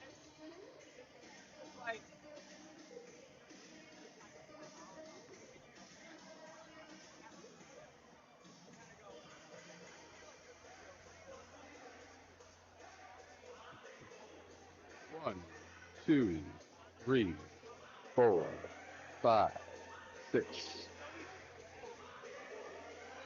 I'm going to restart this, unplug the Ethernet, and restart the Dodger.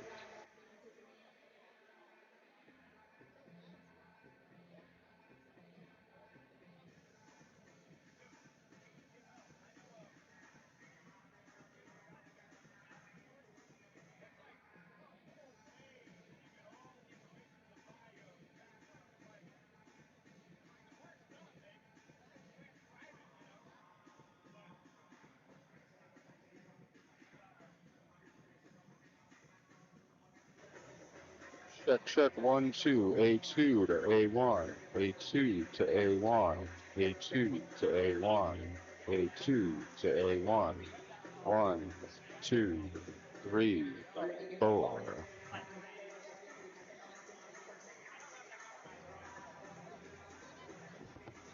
Hey, I copied you.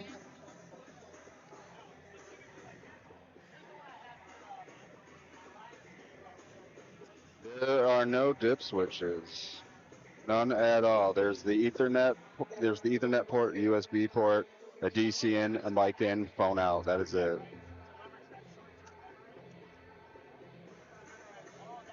But you want me to switch them back?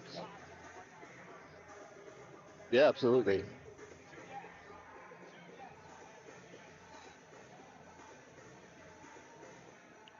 I'll put on the the stand up one IFB. I should be able to hear you on there, and I should be able to hear the director on there for whatever the channel's supposed to hear. But I'll switch these headphones back. No, it's with the wired. It's a Dante IFB.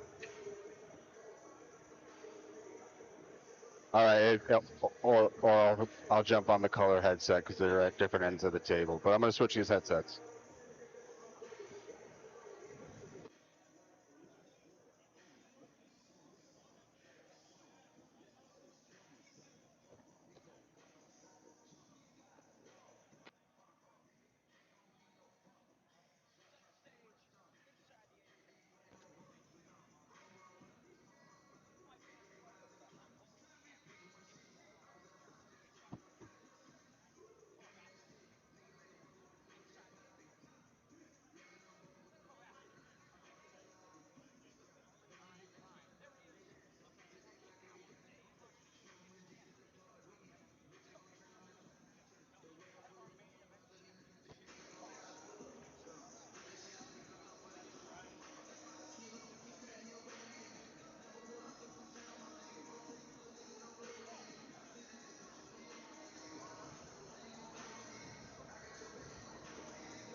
A2 to A1 on the stand-up one hardwire microphone.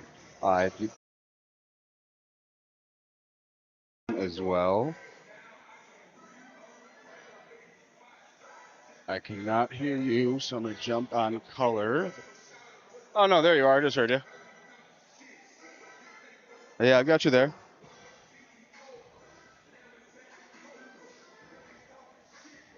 One, two, three, 4, 5, 6, 7, 8. Number 2. Check 1, 2. 1, 2, 3, 4, 5, 6. This is stand up 2, 7, 8, 9, 10. This is stand up 2. I can hear it in the IFB for stand up 1, but I am on stick mic 2 for the stand ups.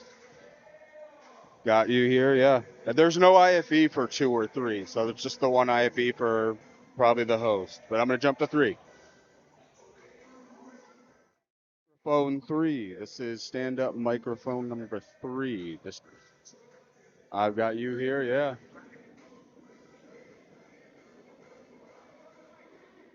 Check, check, 1, 2, 1, 2. Yeah, I got music. I am.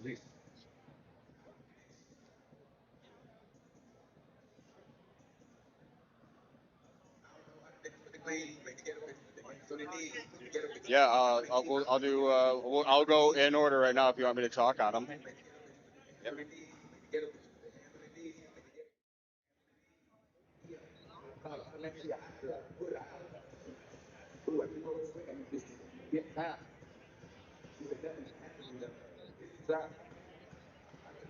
I don't have an IFB in my ear anymore. Actually, no, I can go back over there. Let me take these mics over there, and I'll jump back on there.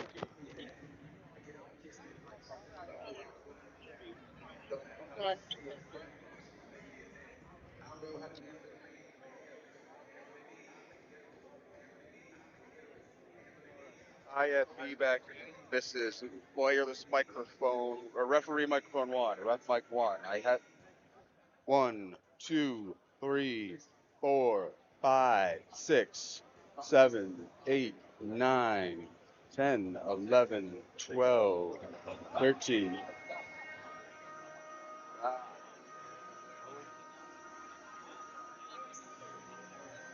On 5, this is 5. This is mic 2.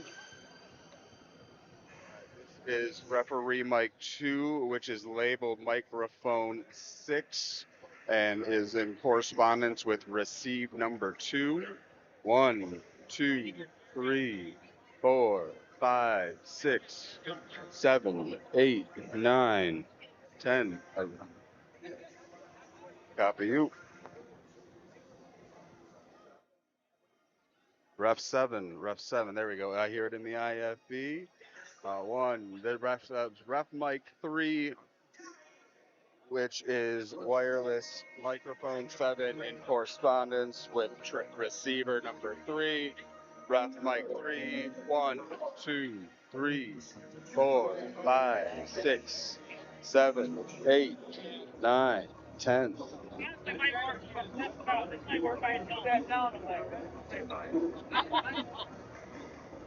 Awesome. I'm going to turn these off to preserve power, and then hopefully I'll swap batteries before we pass these off to the refs. Yeah, I mean, whenever we need to do it, I don't know where to meet these guys at. Copy you. Thank you.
Hoosiers, right? Like WH Hoosiers? Like Indiana? Fuck Indiana. He's asking though. Is that not the? I thought that was the term for like Indiana. Yeah. I was like, what are they talking about? Yeah. So Hoosiers? Yes. Beautiful.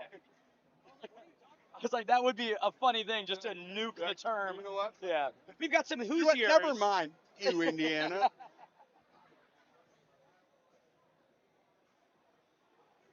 Sebastian, help put the spout. Oh, never mind. You got it. Yeah, I can hear you. Can you hear me? Perfect. IFB's kind of popping out of my ear a little. I'm trying to shove it deep in. We got Do it the open, stand-up open, like yeah, you're for fight recording it pass. ahead of time, like the main card. I think I'll be on the far right side. Or do you want me on the left? I can be on the left. Are you asking about post fight or just what we're doing right now? No, right now. One more time? Right now we're just doing the show open where he's reading the open and then, oh yeah, so he's gonna All right. cue you to the main event on Kevin. I'll talk about Crosby, Okay, yeah, and then right here. you can talk about Moz Taz, ask Motaz, and I'll talk about fight. Okay. All right, Bilal here, JL having the center. Okay. One more time. Oh, You're the best. apologies, no worries. I'm going to come on this side. I like that. Yeah, I got you. Yeah, good. All right. Bilal on the right. All right, JL up in the middle. I'll be throwing to Bilal for Kevin. We're going to Kevin first.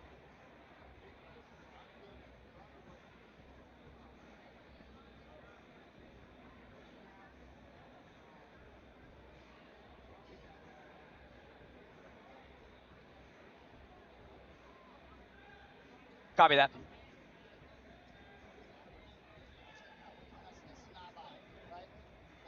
I'm going to send it to Bilal first for Kevin.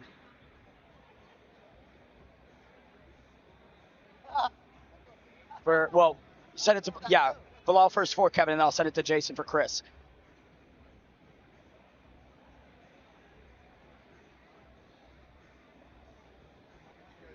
Okay. Sorry. We're good. Bilal in the center. Have a little musical chairs here. Okay.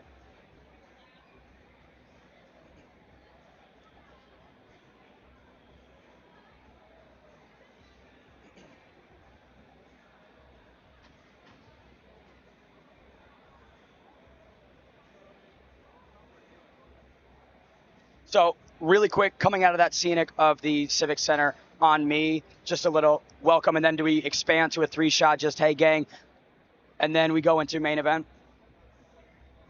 Yep. Who's handling what more time? Crosby? Yeah, Jason's got Crosby.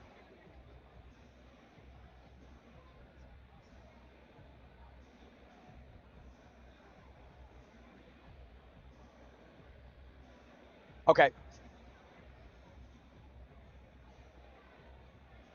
Okay. And one more note, I think for just the main card graphic when we bring it up, I'm going to have Bilal go through it just because he's got familiarity with the guys, and then I'll come out, do the tail of tape for the first one and send it into Michael.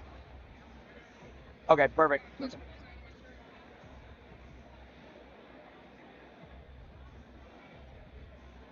One more time.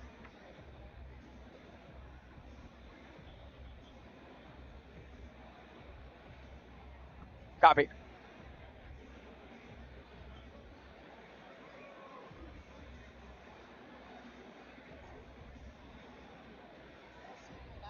You think I'm my brother, right? John, you think I'm John, but I'm not. I'm his twin. Copy, yeah, I can hear you. But he's got hair too, if he wants it, you know? His secret is... One more time.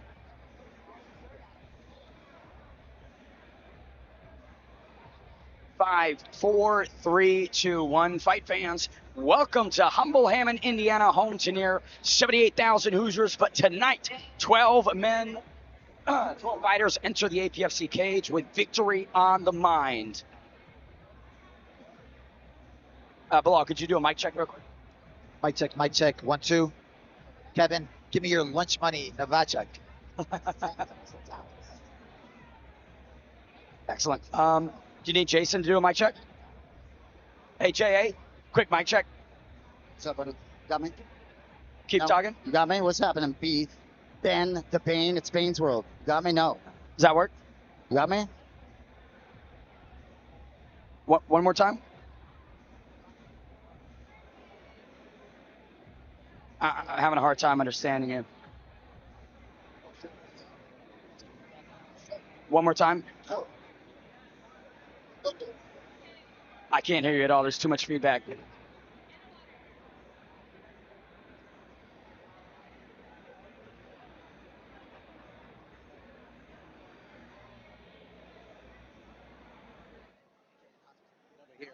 Like, I do, yes. like he was like walking out of the cage. 2 minutes, perfect. That dude. And do we have time to do like 2 takes, or should we just try and focus on one? That's good advice. All right, excellent. The reason I like to keep rolling with this, it's probably a good thing.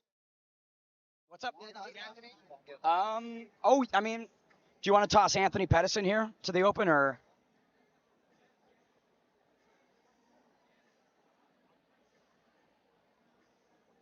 Dame was asking if we wanted Anthony.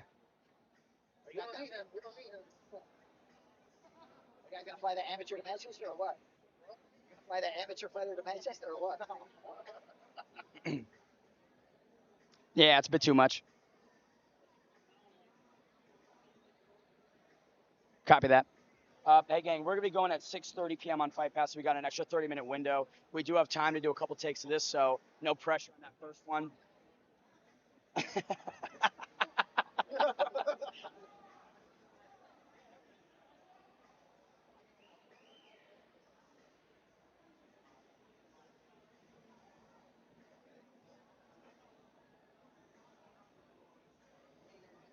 John's watching us right now. Man, I love John Anik. Less feedback now. Still a little bit of a crackle. I just can't keep the IFB in my ear. It keeps popping out.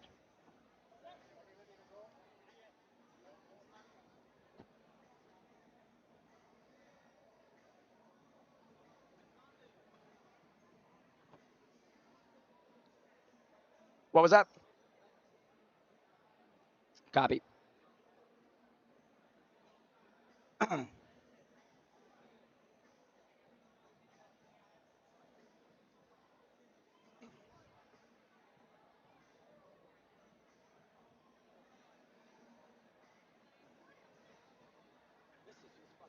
Right out of my ear every 2 seconds.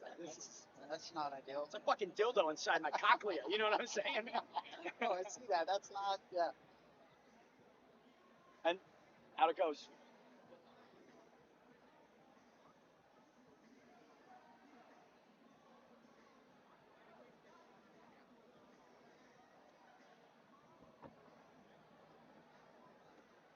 You want a little? Ah, I probably could use it.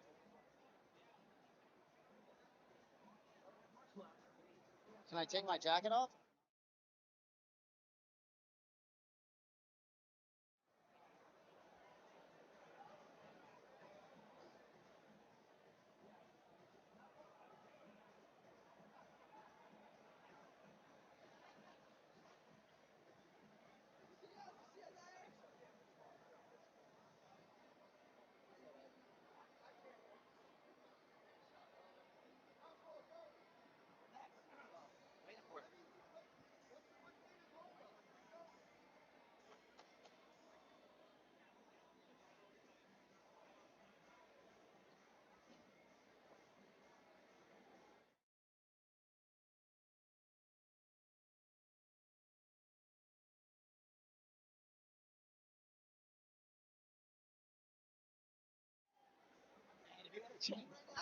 I know, dude. I wasn't expecting. I know. Are you trying to white balance it? Go ahead. I've been meaning to Are buy you trying to one white too, balance, right? color correct it, or? Oh, a little gold. Oh, yeah. There we go. No worries. I've been meaning to get one too. He's trying to white balance on your shirt. I do just want to let you know that the IFB is definitely going to pop out of my ear during the intro.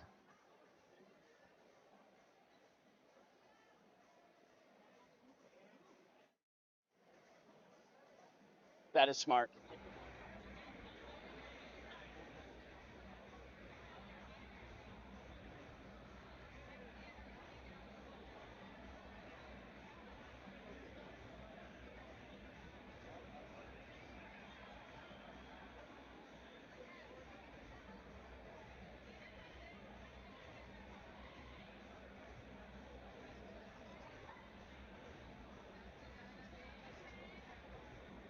Yeah.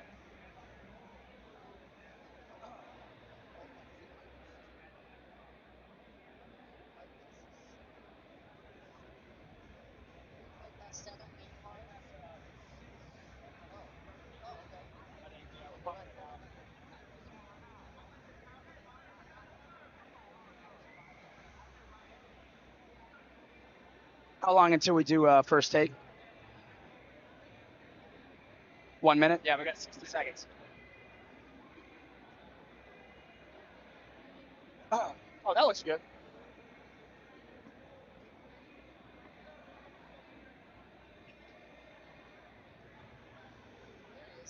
That is fucking wet.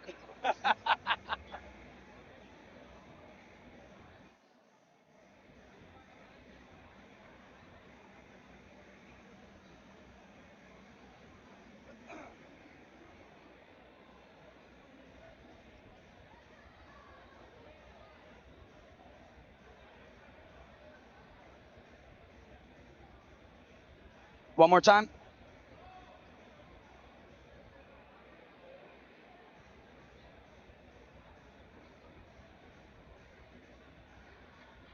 Okay. All right, so should I take a little, like a step?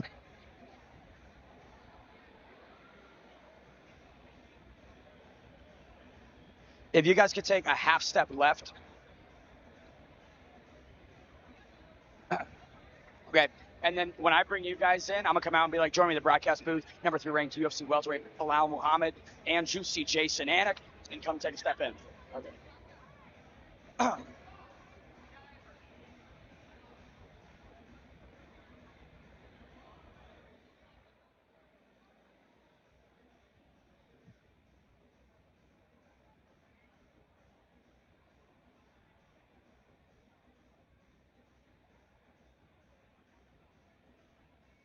Trying to fucking shove this into my brain.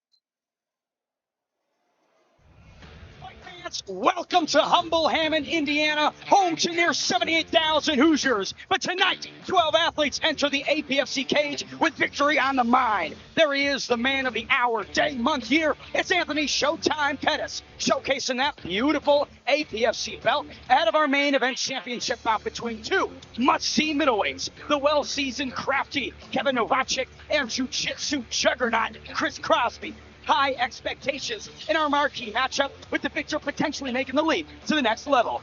Kevin, give me your lunch money. Novacek carries one of the best nicknames in combat sports into tonight's main event. And with 12 finishes and 20 professional victories, this dog has as much fight as he does bark. He's only been defeated once in the last 10 years, so one thing's for certain. Kevin Novacek has come a long way since The Ultimate Fighter Season 16.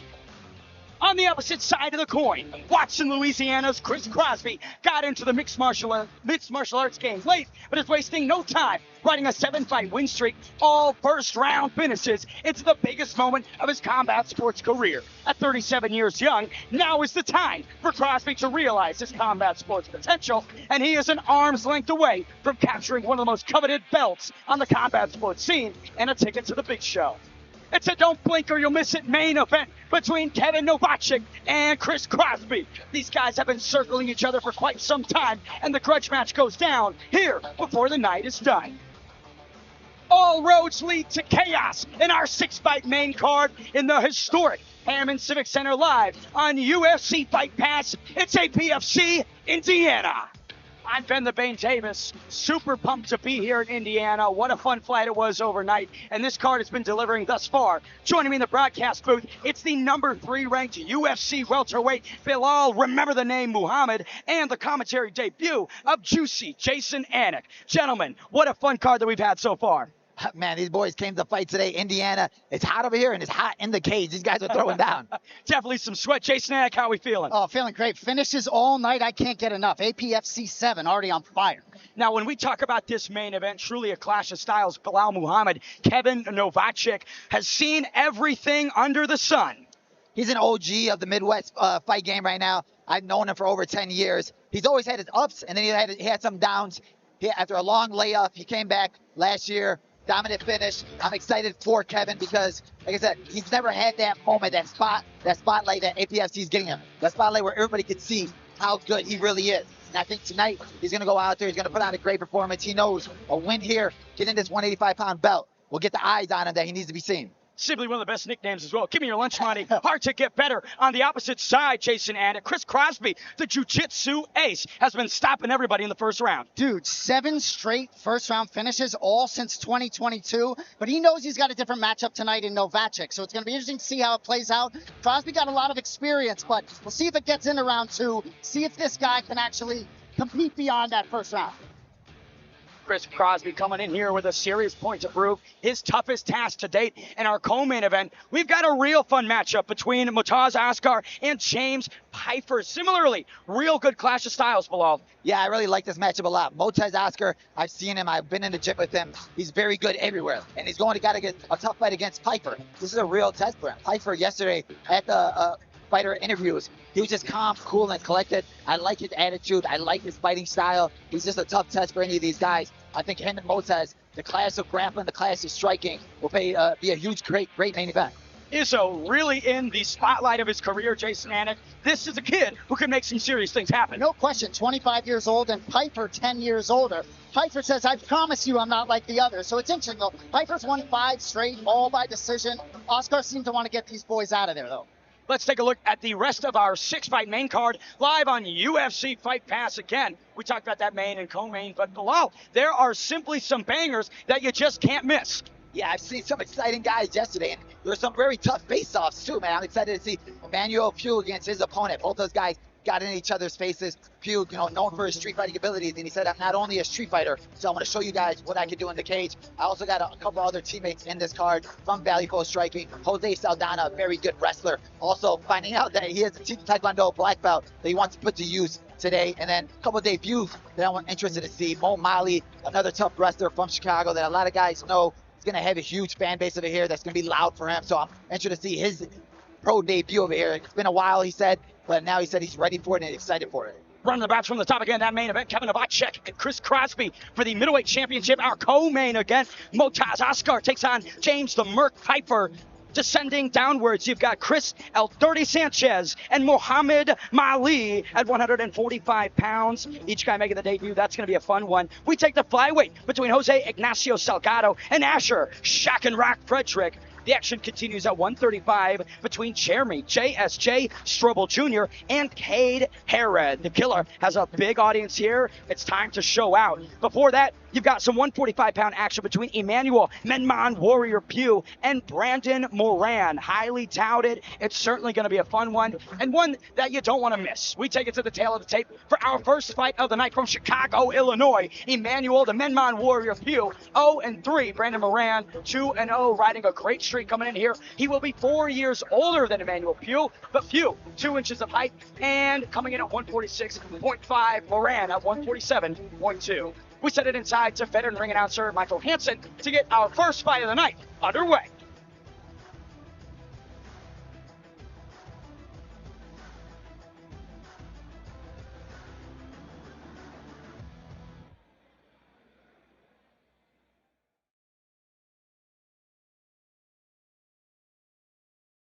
I should have told Bilal this. So for that, I thought they were gonna have like a full card graphic with just the names. Yeah, so I'll have you that, and you just run through, and then they bang, bang, bang, and then I'll take the tail of the tape. Okay. What do you think we could do for the second crack at it a little bit better?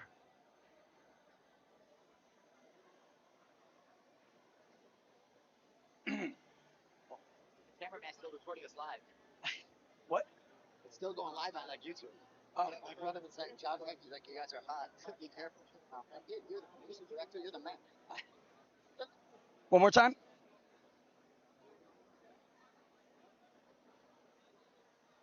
Copy that.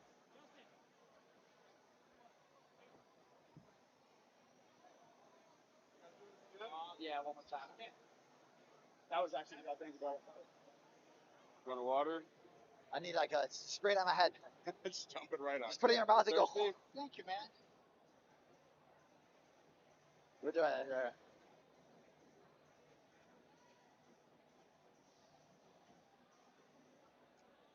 One more time. I thought it was fine. I mean, again, the IB popped out for the majority of it, so I couldn't really hear much. All right. Perfect. We're going to do it one more time, gang.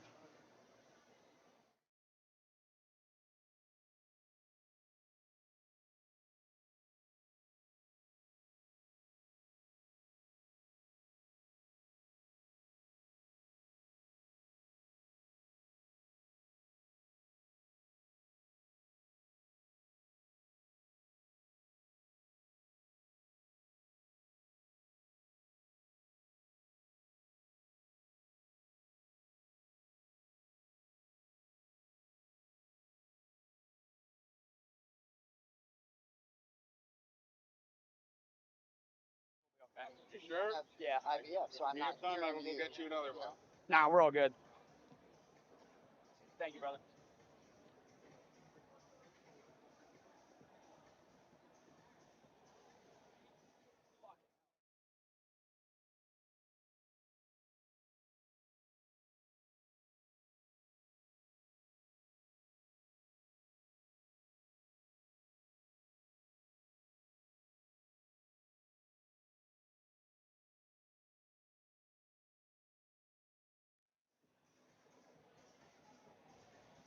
I didn't know you're, yeah. I know you're not on camera right now. Yeah, there you go. Good man. Step forward, go a long way there. I appreciate your time, brother. Oh, absolutely. Kevin Novacek and Chris Crosby.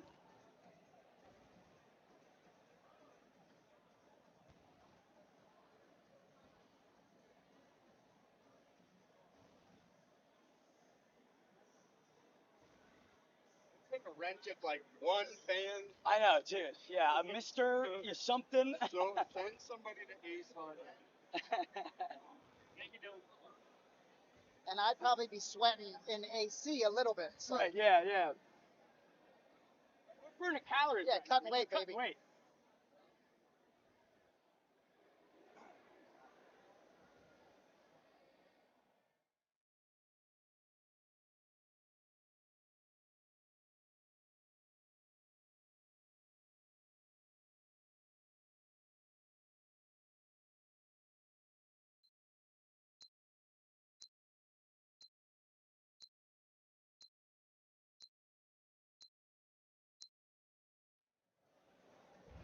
Fans, welcome to Humble Hammond, Indiana, home to near 78,000 Hoosiers. But tonight, 12 athletes enter the APFC cage with victory on the mind. There he is, the man of the hour, day, month, year. It's Anthony Showtime Pettis showcasing that beautiful APFC belt ahead of our main event championship between two must-see middleweights, the well-seasoned, crafty Kevin Novacek and jiu-jitsu juggernaut Chris Crosby. High expectations in our marquee matchup with the victor potentially making the leap to the next level. Kevin, give me your lunch money. Novacek carries one of the best nicknames in combat sports into tonight's main event. And with 12 finishes and 20 pro victories, this dog has as much bite as he does bark. He's only been defeated once in the last 10 years, so one thing's for sure. Kevin Novacek has come a long way since The Ultimate Fighter Season 16. On the opposite side of the coin, Watson, Louisiana's Chris Crosby got into the mixed martial arts game late, but is wasting no time, riding a 7-fight win streak, all first-round finishes into the biggest moment of his combat sports career. At 37 years young, now is the time for Crosby to realize his combat sports potential, and he is an arm's length away from capturing one of the most coveted titles on the combat sports scene and a ticket to the big show. It's a don't blink and you'll miss it main event between Novacek and Crosby. These guys have been circling each other for quite some time, and the grudge match goes down here before the night is done. All roads lead to chaos in our 6-fight main card in the historic Hammond Civic Center live on UFC Fight Pass. It's APFC Indiana. I'm Ben the Bank Davis. Boy, am I glad to be here. Overnight flight from LA to Indiana doesn't stop me. Joining me in the broadcast booth, it is the number 3 ranked UFC welterweight Bilal, remember the name Muhammad, and the commentary debut of Juicy Jason Anik. Gentlemen, how we doing? Man, excited about this. The way these amateur fights are going, I'm excited to see how the pro fights are going to go. It's been all action tonight. Jason Anik, a little hot in here, but the finishes have not stopped coming. Dude, I love it. Tons of finishes. You just gave me a nickname, Juicy. We'll take it. Now, when we think about this main event, Bilal Muhammad, Kevin Novacek has seen a bit of everything in his 24 professional fights. Yeah, he's an OG of the Midwest game. Everybody around here knows him. He's starting to get that recognition lately just because of this platform that he's given by Anthony Pettis. People are starting to realize his nickname is Give Me Your Lunch Money. Everybody's going nuts about it, but I want him to see how good his skills are. He's good everywhere. He has great boxing, great hands, great jiu-jitsu. This guy is well-rounded. He just needed that one spot, one moment to win and show the world how great he is. And I think with Anthony Pettis' show, winning this belt tonight, he'll get that next step. And one of the better nicknames on the scene again. Give me your lunch money. Hard to get better than that. Jason Anik on the other side of the coin. Submission juggernaut in Chris Crosby. I couldn't believe looking at this guy. So dude's had 7 straight first-round submissions, all since 2022. Active as anything. He's actually had a few months off since this fight, which is rare. But he knows Novacek is a different test. And watching Louisiana's Crosby again, the brightest spotlight he's been able to be in, and I would say his hardest task. Kevin Novacek has seen everything Chris Crosby is going to need, all of his tools and more. In that co-main event, we see a delicious matchup between Mataz Oscar and James the Merc Piper. I know you got a lot to say about this one, Bilal. Yeah, both these guys are young and they're both hungry. Piper is on a really good winning streak right now. Motez, I train with the guy. I know how great he is. He's coming off of his first loss, a long layoff, but he's getting better. He's been in the gym, learning from that loss. He actually was down in Mexico training with Yair Rodriguez for his fight against Volkanovski. So he's getting high-level training in. I'm excited to see what he brings to the table in this tough fight. And some supreme athleticism on both sides, Jason Anik. No question. And James Piper, well, Bully said he has won 5 in a row, all by decision, but he promises he is not like the others. It'll be interesting to see the test for the young kid, Montez Hospital. Co-main event has fireworks written all over it between Mataz Oscar and James the Merc Piper. But the rest of this card has some seriously tantalizing matchups as well. Bilal Muhammad, take me through what else we got to look forward to. Yeah, I'm excited for a lot of these fights. You got a couple guys with their pro debut. You got Mo Mali against Chris Sanchez. Both these guys excited. Mo Mali's been in the game, been in the area for a while. He's the state champion wrestler from out here in Chicago. So I'm excited to see his pro debut. You also got the Emmanuel Pugh and Brandon Moran. Both those guys were in each other's face yesterday. It was an interesting face-off. But Brandon being calm, confident, saying that Pugh is just a street fighter. I'll show him what a real fight is. All those fights are going to be great, and I think it's going to be all action tonight. And again, taking it through again, that co-main event, Mataz Oscar and James Piper. Izzo versus the Merc at 145 pounds. Before that, we've got some serious action at featherweight. Continue with Chris El Dirty Sanchez and Muhammad Mali, each guy making the debut. Exciting to see it. We head down to flyweight before that, 125 pounds, with Jose Ignacio Salgado and Asher Shock and Rock Frederick, the undefeated 2-0 combatant. Has a lot of hype here. We'll see if he lives up to it. Before that, we take it to bantamweight between Jeremy JSJ Strobel Jr. and Cade Herod out of Soul Fighters. At 145 before that one, as mentioned, Emmanuel, the Menman Warrior Pugh, looking to find a victory against a true tough task in Brandon Moran. Let's take it to that first tale of the tape of the night. Emmanuel Pugh and Brandon Moran. Pugh 0-3, Moran 2-0. 4 years separate these two fighters, with Pugh being the younger guy, but he will have a 2-inch height advantage. Chicago, Illinois' Pugh weighing at 146.5, and Savannah, Georgia's Brandon Moran at 147.2. We send it inside to veteran ring announcer Michael Hansen to get this first fight of the night underway.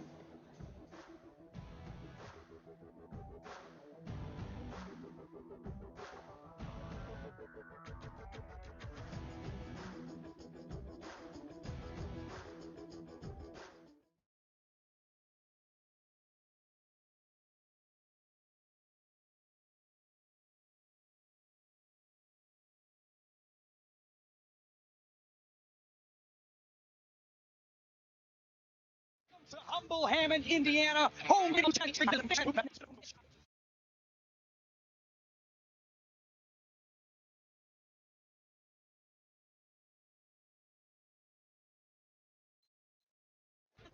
Welcome to humble Hammond, Indiana, home to near 78,000 Hoosiers. But tonight, 12 athletes enter the APFC cage with victory on the mind. There he is, the man of the hour, day, month, year. It's Anthony Showtime Pettis, showcasing that beautiful APFC belt ahead of our main event championship bout between two must-see middleweights, the well-seasoned, crafty Kevin Novacek and jiu-jitsu juggernaut Chris Crosby. High expectations in our marquee matchup, with the victor potentially making the leap to the next level.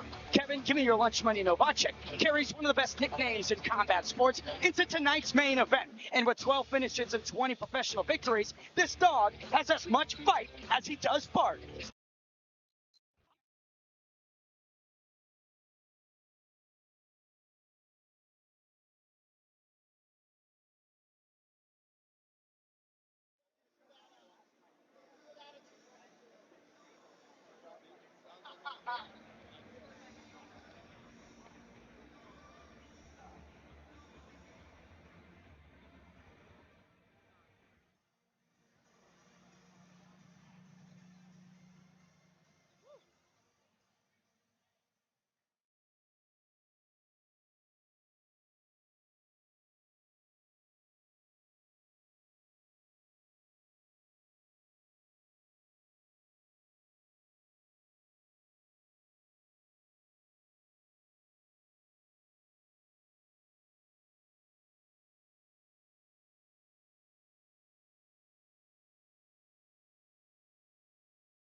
Evening. 3 rounds in the APFC welterweight division. Please welcome, making his way to the APFC cage first from Wabash, Indiana, Stephen Cornett.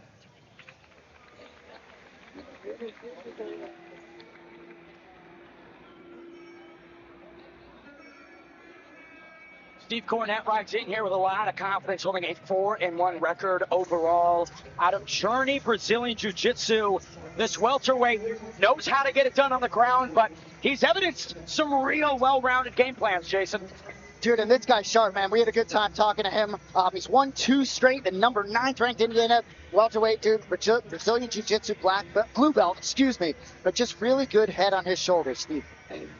Yeah, he seems to be right in the right headspace for this fight. He seems excited. It seems calm.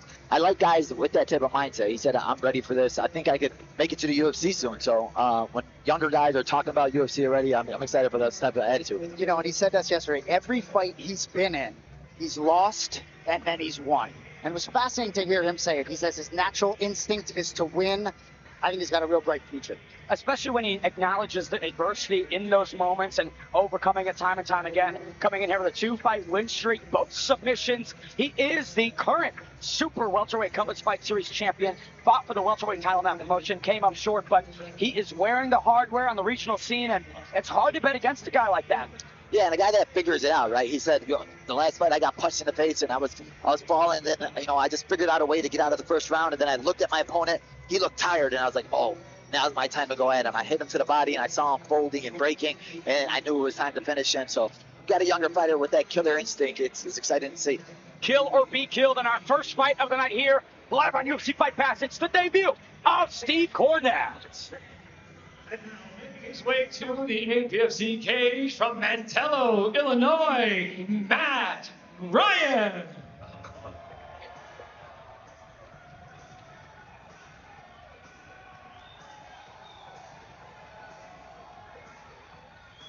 This is not Matty Ice from the Atlanta Falcons. He did not retire and turn into an amateur fighter. Right. Huge hype for this funky hair dude fighter. It's Matt Ryan, 22 years young, born at the turn of the century, representing Illinois, fighting out of Mantello Fight Club. Bilal Muhammad, similarly a really well-rounded welterweight.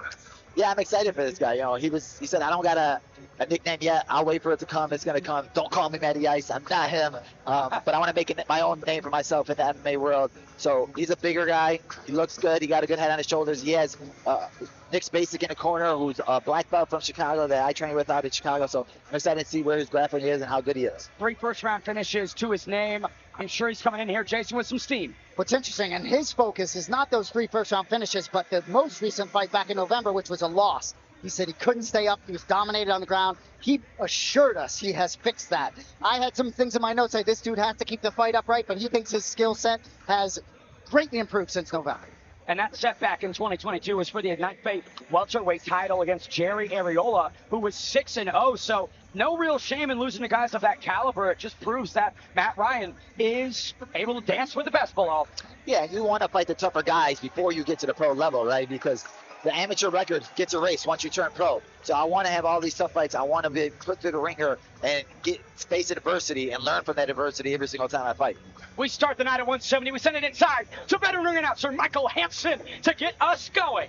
Ladies and gentlemen, this fight is 3 rounds in the APFC welterweight division, sponsored by Third Coast T-shirts. And your referee in charge is Josh Stewart. And now introducing to you first, fighting out of the blue corner, wearing white. He stands 6 feet 3 inches tall, official weight 171 pounds. Coming in tonight with a record 4 victories with 1 defeat, fighting out of Wabash, Indiana, Stephen Cornette. And across the cage, opponent fighting out of the red corner, wearing black trunks. He stands 6 feet 3 inches tall, official weight 168.1 pounds. Coming in tonight with a record 4 victories with 3 defeats, fighting out of Mantello, Illinois, Matt Ryan. Matt Ryan is staring into his soul right now. He has a sharp look on his face. That's certainly not taking the eyes off some baby blues up there on Matt Ryan. Yeah. But wow, this is another one of those matchups where when we met with these guys, we're like, I can't believe these dudes are facing. Yeah, but we saw the face-off, and both these guys getting right in each other's face right away. We knew they were going to bring action. Ryan's on the body kicks. Cornette goes high. Just phone booth from the get-go. Matt Ryan not content on feeling this out, Jason. No, and a couple of nice frames for this 170-pound division. We have another southpaw versus orthodox matchup right here, so there's been a lot of those today. I'm looking at it like, all right, how many lefties are there in the world now? Matt Ryan, a guy that is certainly willing to take one to give one, as evidenced by that mullet upstairs. I mean, he is as wily as they come. Massive slam below. Yeah, very good slam right there. Good body lock. Did a good job. Now he's getting great position in the half guard right now. Ryan is going for the wrist, going for the Dagestani handcuff. He reaches across. Some ground and pound right there. A lot of strikes coming on to Cornette. Steve's got to move, Jason. Yes, he does. Matt Ryan looks possessed, man, and he looks certainly comfortable down there on the ground. He did a really good job of having the hand control against the cage, and then he was hitting him, so Cornette couldn't defend any of the shots. You know, while he talked about the focus not being on these first couple minutes, he's kind of intent on maybe finding the stoppage soon, Jason. Looks to be. But Stephen Cornette is poised, and he looks certainly in a position to where he's, you know, in control, even in a bad position. He always says, I want to get beat up before I wake up, right? So he's getting beat up right now. Let's go for that wake up. Yeah, 90 seconds to go in round number 1. Here's the alarm clock, Steve Cornette. Matt Ryan doing a really good job with that lead hook right there. Controlling the position, staying on the hip, not overdoing it or jumping the gun right now on the rear naked choke. Oh. He got it on the chin right now. That's painful. Uncomfort for Steve Cornette.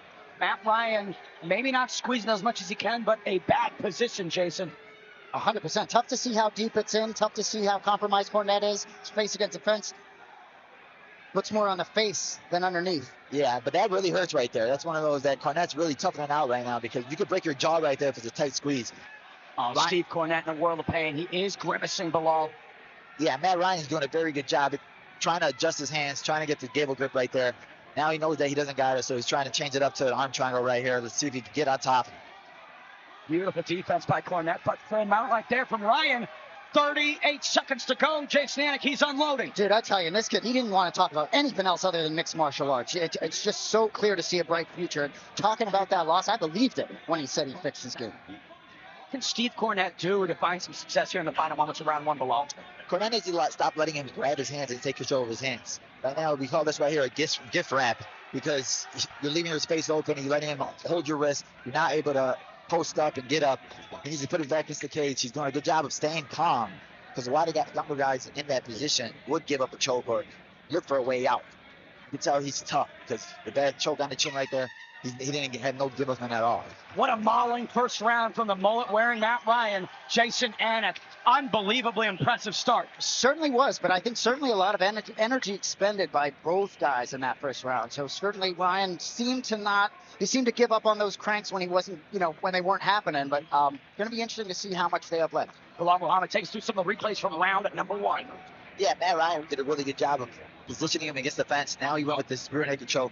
Didn't overdo it, right? He had it on the chin. I don't think he really burned out his arms right there. I think he understood that I don't have it fully in. I'll try to squeeze it in. All right, Cornette's tough. Let me get on top. Let me mount him and control the rest of the round that way. Sometimes with a hammer, sometimes with a nail. Steve Cornette spent the majority of that first round being the nail. Well, he says he's lost until he's won, so let's see if he can flip it around and become the hammer.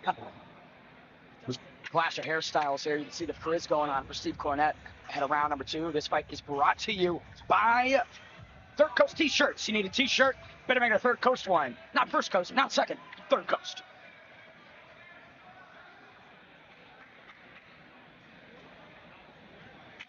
Deep breaths on both sides. Bilal Muhammad, body optics, pace out.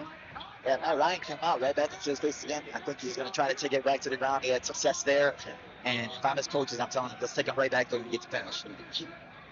The least resistance definitely for Steve Cornette. No, maybe not. Bad spot here, Jason. Looks to be a little tough to see if he's quite under, but Matt Ryan looks to be compromised. He's trying to get a no-arm guillotine in there. He needs to have it underneath his chest. Steve Cornette trying to go to work with the strikes now, deep in on the hips. Down to the canvas, Matt Ryan goes below. Now Matt Ryan is trying to go for the guillotine. If I'm him, if it's not there, I think he's very smart in those positions. He knows there's nothing there. I don't want to burn out my arms right here. I want to work my way back to the fence, get my feet on the hips, and get back up on my feet. I don't want to be on bottom against anybody in any type of fight. Out goes the head of Steve Cornette. Best spot for him through 7 minutes so far. Kind of a reversal of round number one, Jason. Yeah, and Ryan has to be careful down here. Stephen Cornette is skilled on the ground, has the ability to finish. So Matt Ryan, in his last fight, did have some moments like this where he just couldn't get up. 150 to go. Cornette all over the mullet. Trying to give him a taste of his own medicine, Bilal. Yeah, we got to have some coaching camps in here because a lot of these fighters are making great adjustments in between rounds. And a lot of the switches have been flipped with one guy dominated the first round, now the other guy dominated the second round. Matt Ryan trying to find a reversal here, deep in on that right leg. Working his way up to a base here, potentially. Cornette. A little bit of ground and pound, just prescribing some medicine. Jason, Matt Ryan, though, flips it around. Yeah, reverses it. And again, the matchmaking, these guys very well. And Cornette looks like he's, breathing a little heavy at this point. Yeah, that was a nice little shutter right there. That was some good high-level wrestling. Great job of switching his position up, getting on top. But now he's in his guard, and let's see if he get a better position, get another dominant spot to end this round that you're losing. While we haven't seen much of it, Matt Ryan also 1-1 in amateur kickboxing. He is kind of transcending different disciplines, trying to give himself as many looks as possible. At 22 years young, that is a very unique thing to see. No question about it. So, Bilal, these 3-minute rounds for these amateurs, is that, I know for you imagine 3 minutes, you could go all day at 3 minutes, but they're not really accustomed to 5 minutes. So this is sort of not necessarily an easy 3 minutes for them. Yeah, for any type of fight that you're in, especially for the younger guys who aren't used to it, like you're breathing hard. It feels like you just ran a marathon after that fight. So a lot of these guys, once they get that feel for competition, like both their arms in between rounds are probably gone. It feels like you probably fought a 5-round fight after your first round. Especially with the majority of grappling exchanges that we've seen in this one, that has got to be as tiring as all get out, Bilal. Yeah, that's the hardest part about MMA and amateur fighting, right? Is when you're in those grappling exchanges, you're overdoing it, you're over pulling, you're over grabbing, you're over squeezing.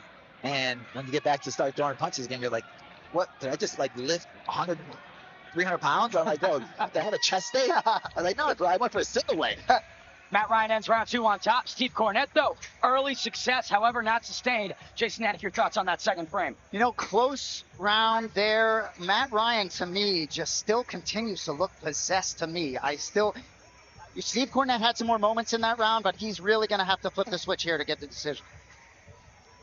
Bilal. Yeah, Ryan got his head down right now. He looked a little bit tired right now, but that was a hard second round, beginning of the second round. And especially after dominating a first round, you had a lot of confidence going to the second. So it was a tough first round, but he ended up strong. He ended up on top, ended in Steve Cornette's guard to finish the round. And we've seen these guys both working in great positions. And you see him now, touching it at the end, give each other fist pound. So there's not animosity between these two. Yeah, but come on, that's like the hug between the rounds. The taps. A lot of respect and gamesmanship shown. Third and final round ahead of us between these two highly touted amateur mixed martial artists. And again, a lot of experience from Matt Ryan. I mean, 7 fights under the belt, south of 23. Pretty impressive, Bilal. Yeah, I mean, that tells me he started young and he's hungry. And even when we talked to him, like, he's another one of the guys that was, hey, I want to become a pro. I want to get into the UFC. I want to work. Matt Ryan storming across the cage. Steve Cornette. Beautiful kick. Kick up the middle. Now to the body. Matt Ryan might be destabilized, Jason. Looks to be a little bit shook, but still game. Stephen Cornette coming out with a vengeance. I think Cornette's going to regret making it a grappling match after that. I think he rocked him with that up kick. He should have stayed on the outside and kept throwing punches at him. But he's just comfortable on the grappling, and that's where Matt Ryan has been living this whole time. So, sometimes you're shaken but not stirred. Matt Ryan gets it back to the canvas in a big way. No question about it. And you can see the expression on Steve Cornette, right? He kind of was a bit displeased at finding himself back on the mat. Yeah, but he's doing a good job of not just giving up position. He had side control, and from there, Matt Ryan would have probably went some out, but he got back into his butterfly guard right here. I want to see if he works his way up, because he did have success right there with that up kick. Let's try it again. Let's bring it again. You were doing well in the striking, but I think both these guys are just more comfortable in the grappling exchanges. Will say, have not seen much vertical movement from Steve Cornette through 3 rounds when Matt Ryan's on top. Ryan really good at just neutralizing and smothering. Yeah, good fight IQ out of Matt Ryan, too. You know, finally, he's got to win the fight. And this looks clearly to be the path to victory, especially after taking that crispy kick to the face. Sometimes he takes those toes, Jason. Yeah, that was one of those Anderson Silva, Vitor Belfort up kicks. Like, if he landed 1 inch lower, that would have been a knockout. And, you know, when we think about how much these guys are taxing the cardiovascular systems below, midway through round number 3, probably the smartest decision here. Lay, ground and pound, move, but, you know, don't explode too much. Yeah, and I think sometimes for both guys are tired right now. So it looks like, to me, like Cornette doesn't want to get up. He wants to rest right there. He's comfortable laying there. And if I'm his coaches, I'm yelling at him to get up. But it's easier said than done, because you just had a hard 2 rounds. You're tired. Your arms are probably dead. Your legs are dead. And at this point, you're like, all right, man, just stay on top, hold me down, and we'll let the round go out. Referee, The inhibition on 1, 2. Pause here, yeah. Wanted to see some more action down the final stretch of the third and final round. Steve Cornette caught that front kick early. We'll see if he can maybe find it again. But Matt Ryan blistering into the pocket. Cornette! Great job to the body. Cornette, beautiful body shots. Matt Ryan's down, Jason Anik, but not out. I wonder how Matt Ryan feels about that fight being stood up. Probably not too happy. Final 30 seconds, Steve Cornette with a massive turn of the tables below. Yeah, he had a couple great body shots mixed in the middle there. I think those really hurt Matt Ryan. And if I'm Cornette, you got to go for the kill here. I think you're down 2 rounds. You got to get it. Even if I'm his coaches, I'm telling him to stand up. He was piecing him up on the feet. He was doing a good job of going high, low. And Matt Ryan is comfortable in the grappling. Like, you're giving Matt Ryan a position, a spot to recover, and now he finishes the fight on top.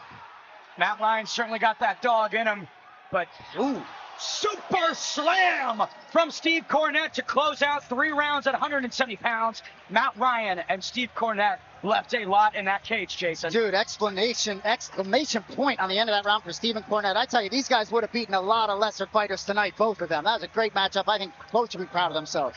Bilal Muhammad, thoughts on that third and final round? You can see Matt Ryan has a bit of a welt, some lacerations on the face. Yeah, that was one of those tough rounds. That was a tough fight for both these guys that they're both going to learn from. They both had to dig deep right there. Cornette showed that he wasn't lying. He said, I got to get beat up a little bit to wake up, and he woke up in that third round. Just little things. He's going to look back on this fight. He's going to see that third round and say, man, I should have never grappled. I should have stayed on the feet. He landed some beautiful body shots. He landed that knee that dropped Matt Ryan. And you stand him back up, and I think you would got the finish there.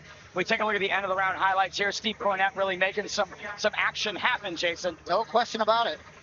And certainly that could get him now. I mean, I think he won that round anyway, so that certainly could have been moot. But it's, you know, ultimately round 1, there was really little opportunity for him to get up off the ground. Round 2, Bilal, I think you might have wanted to see him strike a little more. No, you're good. certainly some style points by Steve Cornette there. I mean, that's a 5-star suplex if I've ever seen one. Oh, no question. 5-star Kentucky waterfall haircut, too.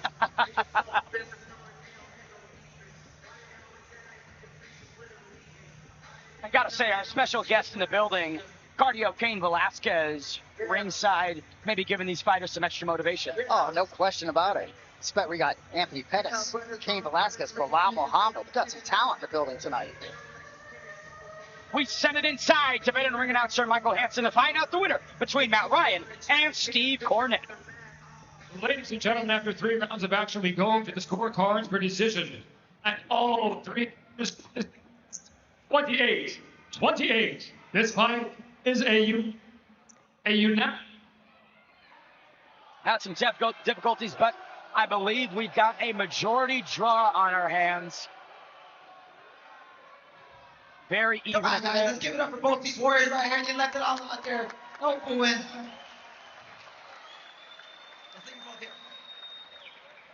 Honestly, it was an amazing fight. Both put your heart on there. If I'm a fan, I enjoyed that fight. So let's give it up one more time for both these guys. Come on.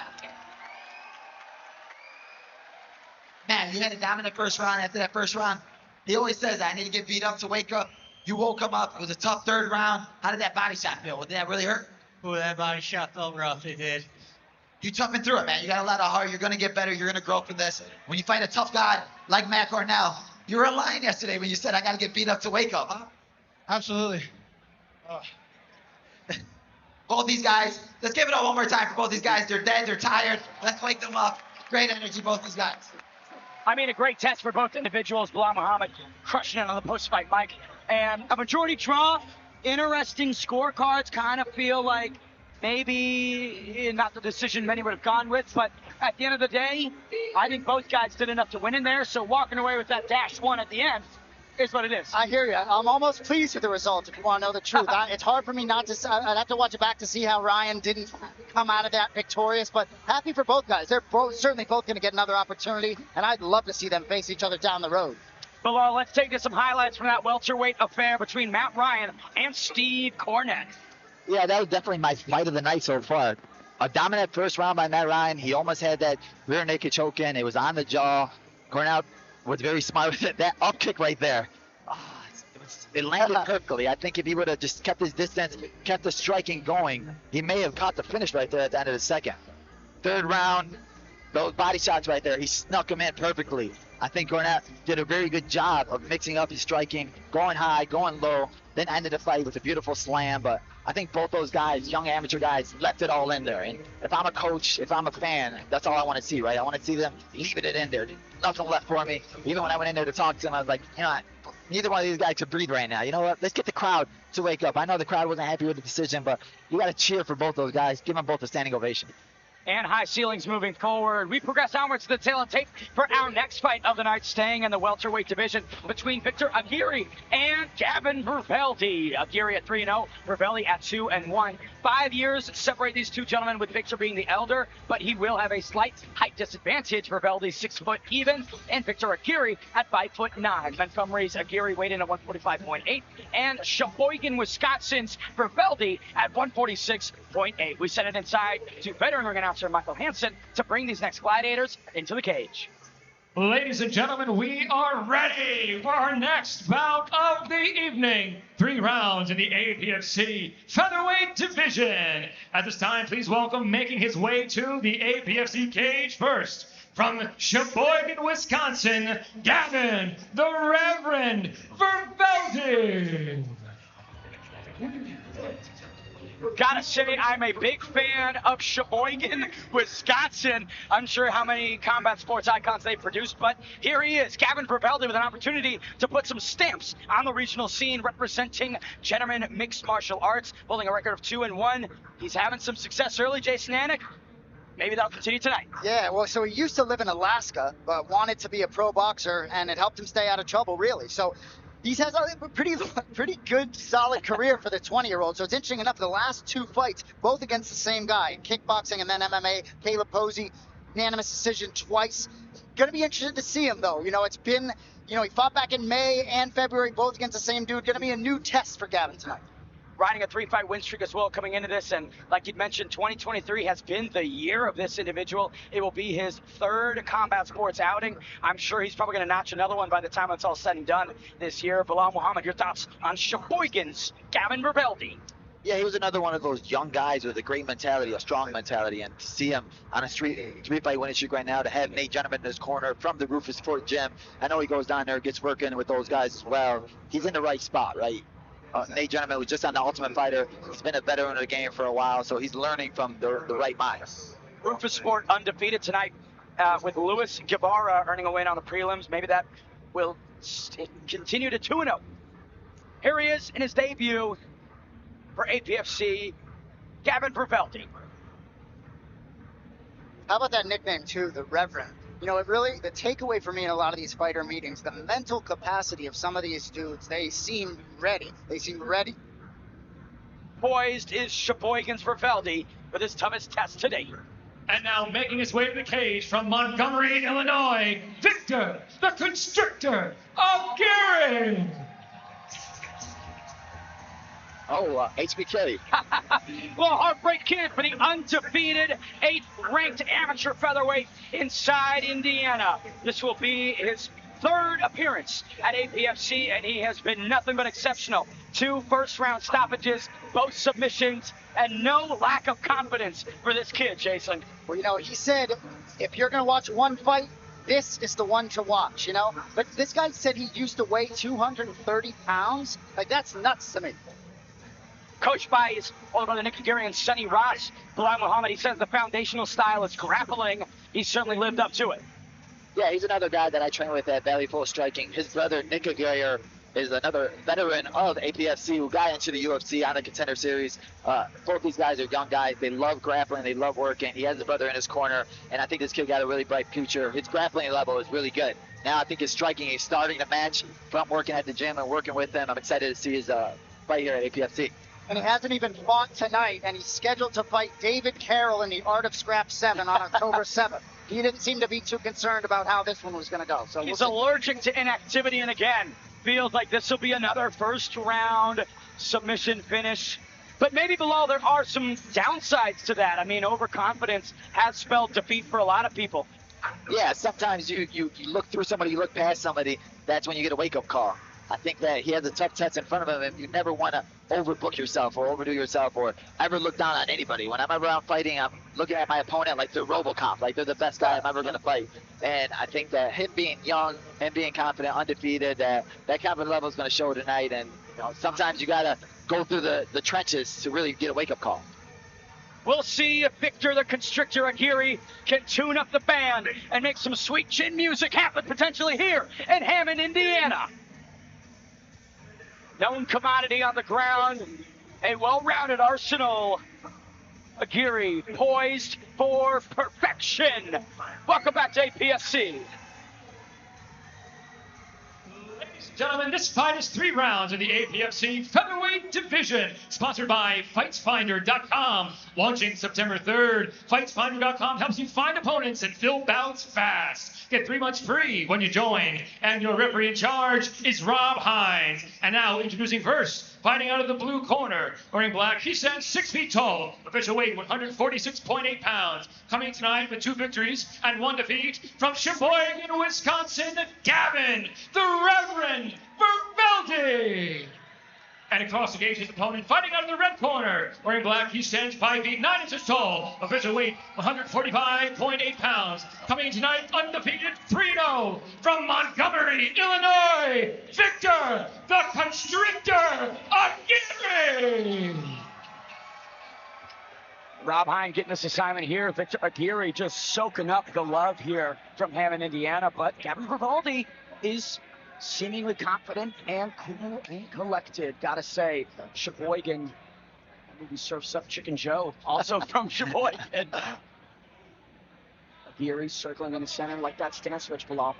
Yeah, I think he's getting more comfortable on the feet. I think he's just working his way to get closer in and get it into takedown range.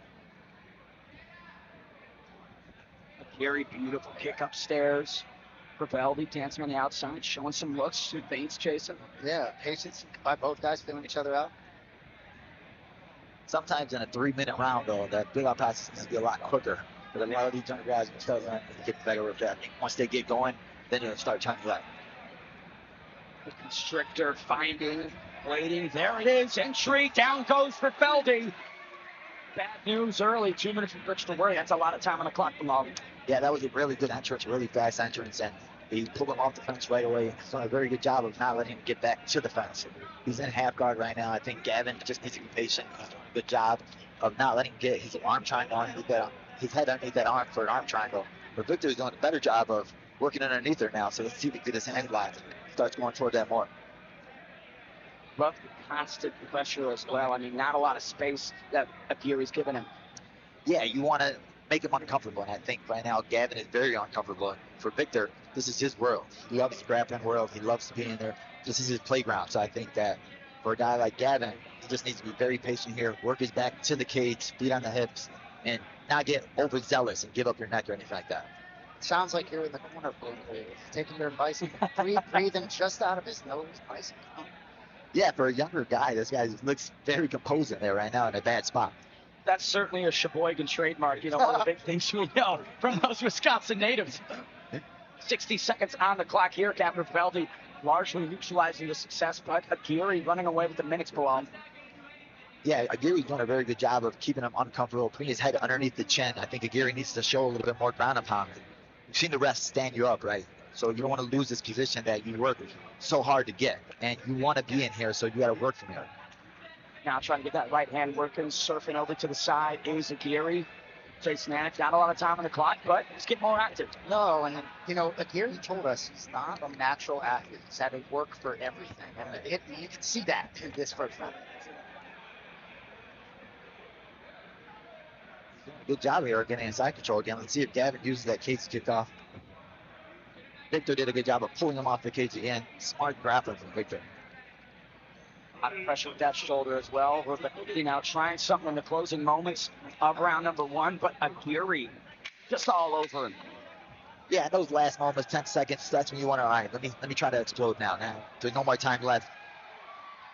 Victor doing a good job of posturing up and mount, ending the round strong with some good ground and pound. The Constrictor living up the nickname in the first 3 minutes. Just all over Sheboygan's Frivaldi. Jason Anik, your takeaway. Every moment from that round out of the Constrictor was sort of right on, to the point taking Bilal's advice in the last 10 seconds, going all out, striking. But I tell you what, Gavin looks poised, and if he can sort of keep this up, I think we could see a little different story in the second round. You know, Bilal, one thing is, yes, dominating from Aguirre, but the damage largely neutralized. Gavin was smart in those positions, stayed composed, maybe a little bit taxing on the stamina, but he didn't take a lot of damage. Yeah, I mean, I think Gavin did a very good job, smart in those positions, didn't get overzealous, didn't give it back, and we've seen other guys earlier today make the right adjustments in the second round. I'm interested to see if Gavin will get going right away, because you got punched in the face now. Now you should be awoke. Now you should be ready to go. Get your hands throwing. You're from a kickboxing gym. You want to put Victor in those rough spots, the uncomfortable spots of where he's normally happy at the ground. Nate, gentlemen, exiting the cage. Got to imagine he's giving some good advice to his pupil, Gavin Frivaldi, round number 2, between the Constrictor, Victor Aguirre, and Gavin Frivaldi. Southpaw open. Referee took the pause here. Rob High. Setting to neutral corners. Maybe an issue with the gloves right there. Smart call. Oh, yeah, we got some whip tape right there. Bilal, you're doing everything tonight. Get up there. I got still do, guys. Sometimes that pause in action throws you off, right? Because you start the round, you're thinking, all right, I have something ready to go. And then all of a sudden they stop it, they pause it, and then it throws you off a little bit. Right now there's a little bit, that's 30 seconds right now that Gavin's just been staring at Victor right now. So Gavin looks hungrier. Look, freezing the kicker.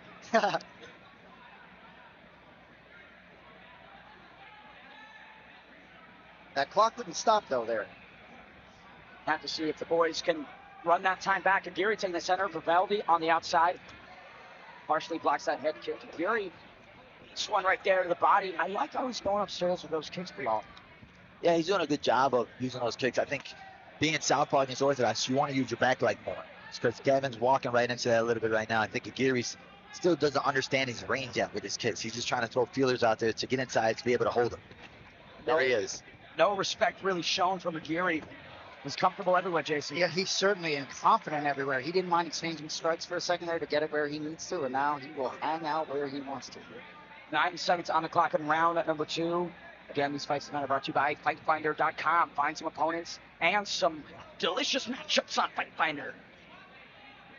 Let's see if Victor takes a little bit more risk here, right? He dominated and controlled the whole first round. Now let's see if he goes for a little bit more subs in the second round. You got to feel for your opponent. You got to feel for his strength, for his defenses, what he would do. So let's see what adjustments he makes. And same can be said for Gavin Vivaldi, right? Maybe taking some more risks to get out of these spots, Jason. Yeah, Bilal. So for a guy like Gavin, who's a kickboxer, a striker sort of at nature, I mean, this has to be a frustrating fight tonight.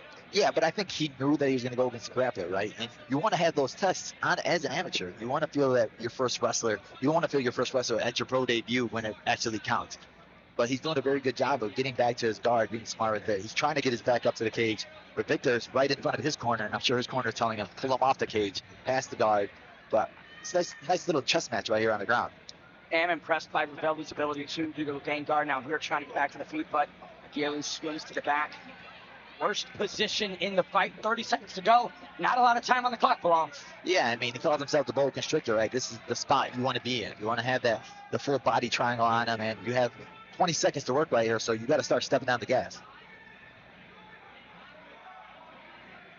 Gotta say, the complexion of Vivaldi not changed through 6 minutes of the can. I mean, just flat focused and not really too deterred, Jason. Yeah, I agree. Certainly looks a little more gassed as he was.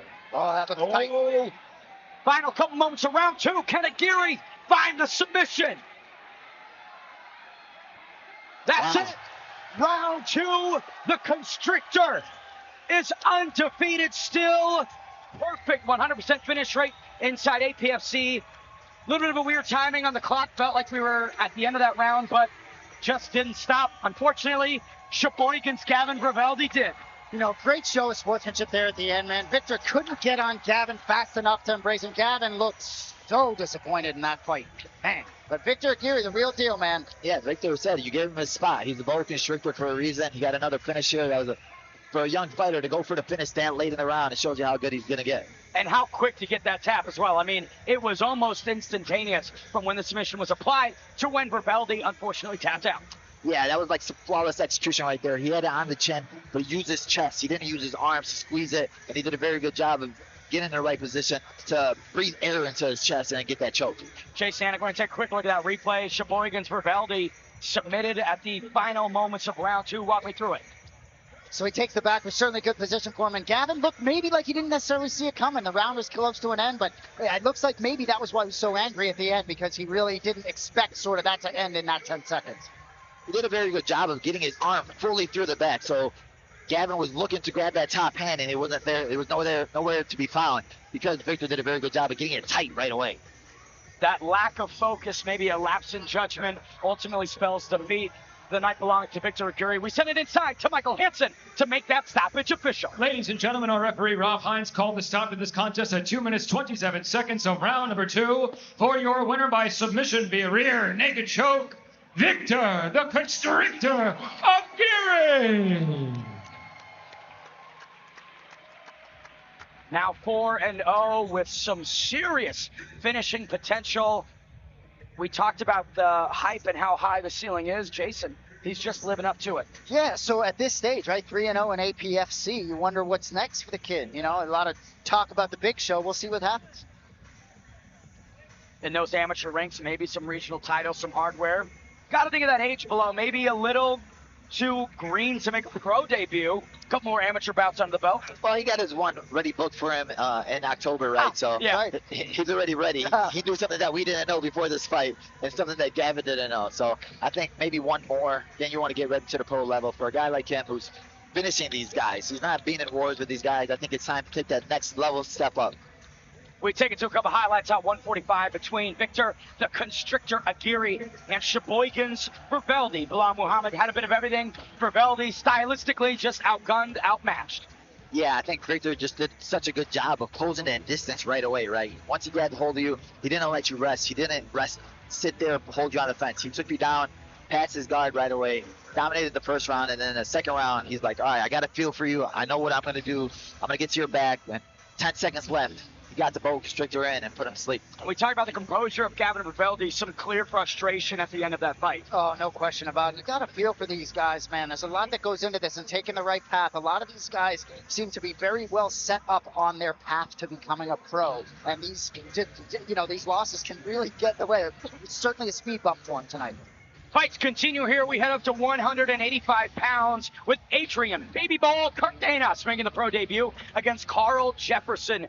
0-4 overall for Jefferson, searching for that final victory at 39 years young. He will be 12 years older than Cicero, Illinois' Cardenas. Cardenas 2 inches shorter, but came in at 185. Carl Jefferson 187.3. We send it inside to Michael Hansen to get these middleweights into the ring. Ladies and gentlemen, we are ready for our next bout of the evening. 3 rounds in the APFC middleweight division. Coming to the cage first from Springfield, Illinois, Carl Prez Jefferson.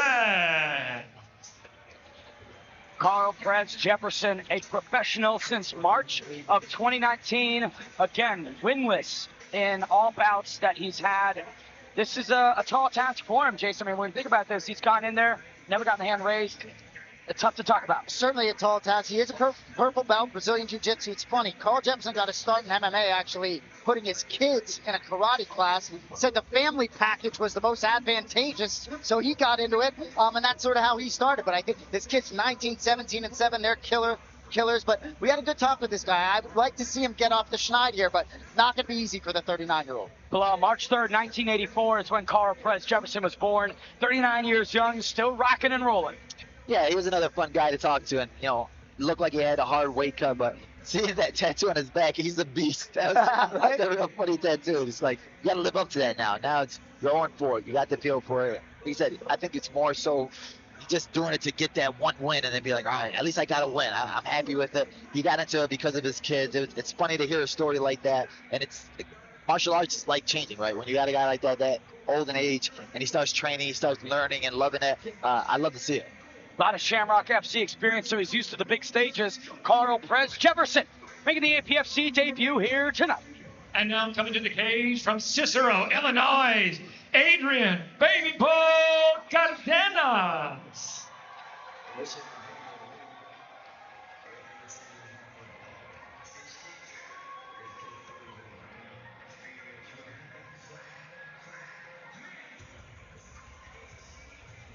Hear that crowd get loud for Adrian Baby Bull Cardenas, one of the most hyped amateurs coming into the pro ranks. 7-0, completely perfect. He was the first ranked light heavyweight in Illinois, first ranked middleweight in Illinois, has never lost. 3 finishes, all TKOs. High hype, Bilal. Yeah, this guy's another one of those guys with a lot of hype, and I'm excited to see how he does right here. You see him going over to his mom, going over to his family. Those are the people you do it for, right? Those are the people you fight for, and I love to see it. I'm excited to see him in this case tonight. Former FCE middleweight champion Baby Bull has worn some heavy hardware, Jason Anik. Yeah, and his last fight was actually July of last year, if I'm not mistaken. So a little bit of a layoff, but he's confident everywhere. He says, if I want to wrestle, I'm going to wrestle. If I want to strike, I will strike. Check out his Instagram. This is a bad man. He has not a 29-second knockout before. That was in January of 2019. So he is used to ending these fights early. And, man, you think about a bit of a layoff, right? Time on the shelf to develop tools out of his pro debut, add some new things to the game plan. Jason, that is a scary proposition. Oh, I tell you. Carl Jefferson, a lot of these guys, Bilal said many times, you feel your opponent, you sort of get in there, you feel their strengths, you feel what they're about. There is a lot of unknowns. But I would be shocked if this one goes the distance. Yeah, we talk about man strength. Carl Jefferson got dad strength, right? We're going to see him go in there against a younger bull guy. So he looks like poised right now. He looks hungry in there. So I'm excited to see how he's going to show out tonight after being 0-4. And some, severe opposite sides of the same coin in motivation, right? Adrian Cardenas coming in here trying to make a career in combat sports. Carl Jefferson just searches for that one victory to hang it up on and go, man, I finally did it. But equal amounts of intensity on both sides. No question. And anybody can get caught. Especially at middleweight, 185. Heavy hands, Bilal Muhammad. Yeah, these are big boys, right? You go in there, all it takes is one punch, 4-ounce gloves. And I tell people, this is not a hobby, right? You got to go in there. You got to be ready to fight. You can't look at it like, all right, let's go in there and have fun. There's nothing fun about it, right? There's going to be blood spilling tonight. Perfect as an amateur. He is now a professional, Adrian Baby Ball Cardenas. We send it inside to Michael Hansen to get these middleweights underway. Ladies and gentlemen, this fight is 3 rounds in the APFC middleweight division, sponsored by Combat Corner. And the referee in charge is Josh Stewart. And now introducing to you first, fighting out of the blue corner, wearing gray, he stands 6 feet 2 inches tall. Official weight 187.3 pounds. Coming tonight with no victories and 4 defeats from Springfield, Illinois, Carl Perez Jefferson. And across the cage to the opponent, fighting out of the red corner, wearing black, he stands 6 feet tall. Official weight 185 pounds. Coming in tonight to make his pro debut from Cicero, Illinois, Adrian Baby Ball Cardenas.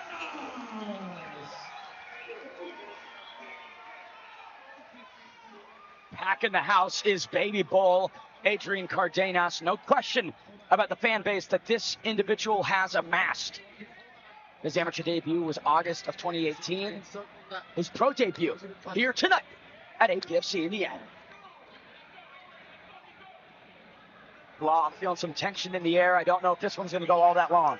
Yeah, that crowd got me hyped right now. And it's always cool when you're a fighter and you have that group of people come down and support you, because that's when it means the most. When you're local, when you're able to drive through, when you're able to buy these kids, younger guys, tickets, support them, support local MMA, because these are the guys that are going to get to the big show later on. Here we go. Cardenas in the red and emblem trim. Carl Perez Jefferson in the gray. Cardenas looked like he had a good warm-up in the back. He's already dripping sweat like we're in the 3rd round. You know what? To be fair, no AC. I mean, boy, I think everyone's dripping sweat. He got that from the walkout. Perez landing a little bit early. Wayward step right there, Bilal. Yeah, it's another one of those beautiful timing right there. Oh, but great defense by Perez right there. Now he's coming hard with his elbows over the top. You don't want to get wild now, right? You want to be smarter, be patient, get your frames in. That was better off trying to get a crossface instead of going wild with the punches. Carl Jefferson gives up the takedown right there. Looked pretty with it up until it brought down to the canvas. We'll see what Baby Bull Cardenas can do, Jason. Yeah, I think he's going to want to keep it right here, especially seeing a little bit of that wild striking out of Jefferson. He said he wants a wrestler to keep it right here and see what he can do. Jefferson has some skills, particularly jiu-jitsu purple belt, so he's no stranger to that. Gotta love the Prime Tacos placement on the trunks. Getting some primetime TV on Fight Pass. Yeah, I think Jefferson needs to get that bottom leg out. Like, you don't want to stay there. You want to get off your straight back. You want to get onto a hip, get on your right side, or get your back against the cage to work to stand up. You don't want to stay there and stay on bottom in front of Cardenas, because Cardenas looks like he's setting up for some good ground and pound here. 3:34 left in this first round. And again, I mean, first time Cardenas is having these 3 5-minute rounds. Could potentially see some cardio if we get that long, but man, he is dominating early.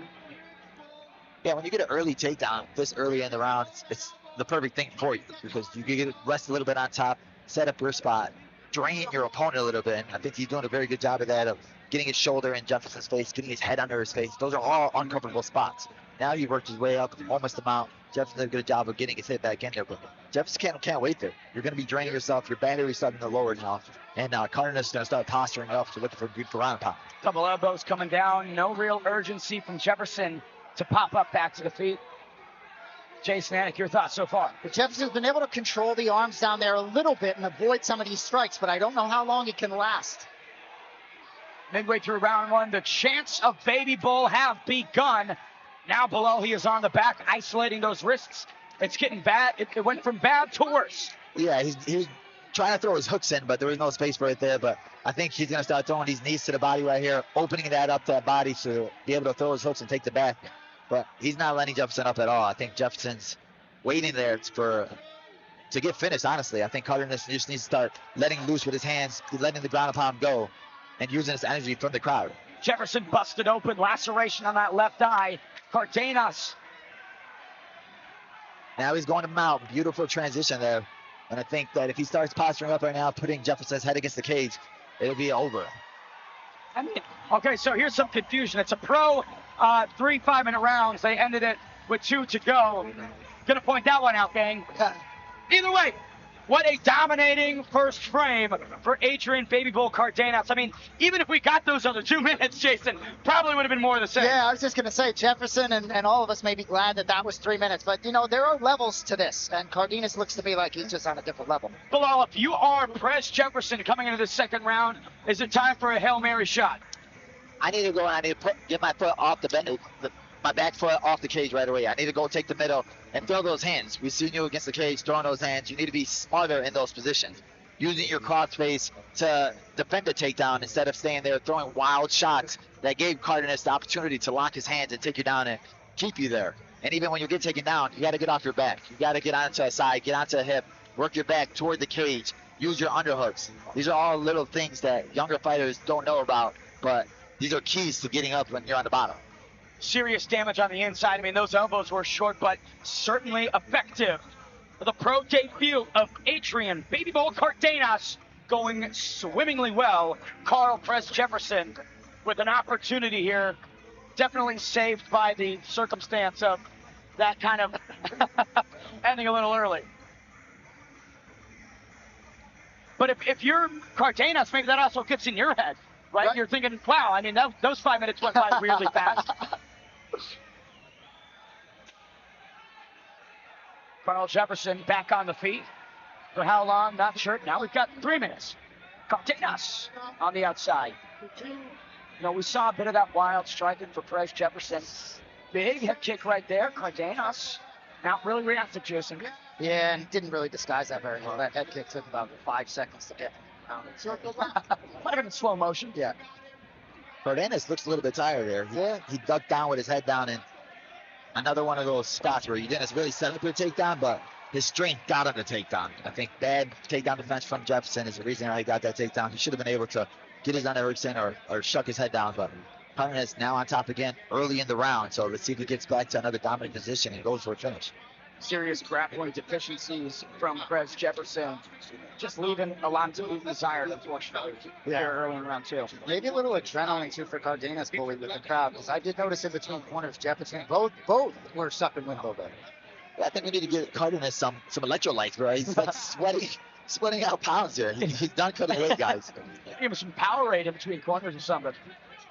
1 minute 50 to go in this second round here. Cardenas, just business as usual. I mean, it's what we have come to expect. You know, seeing his 7-0 amateur career, it is looking quite similar.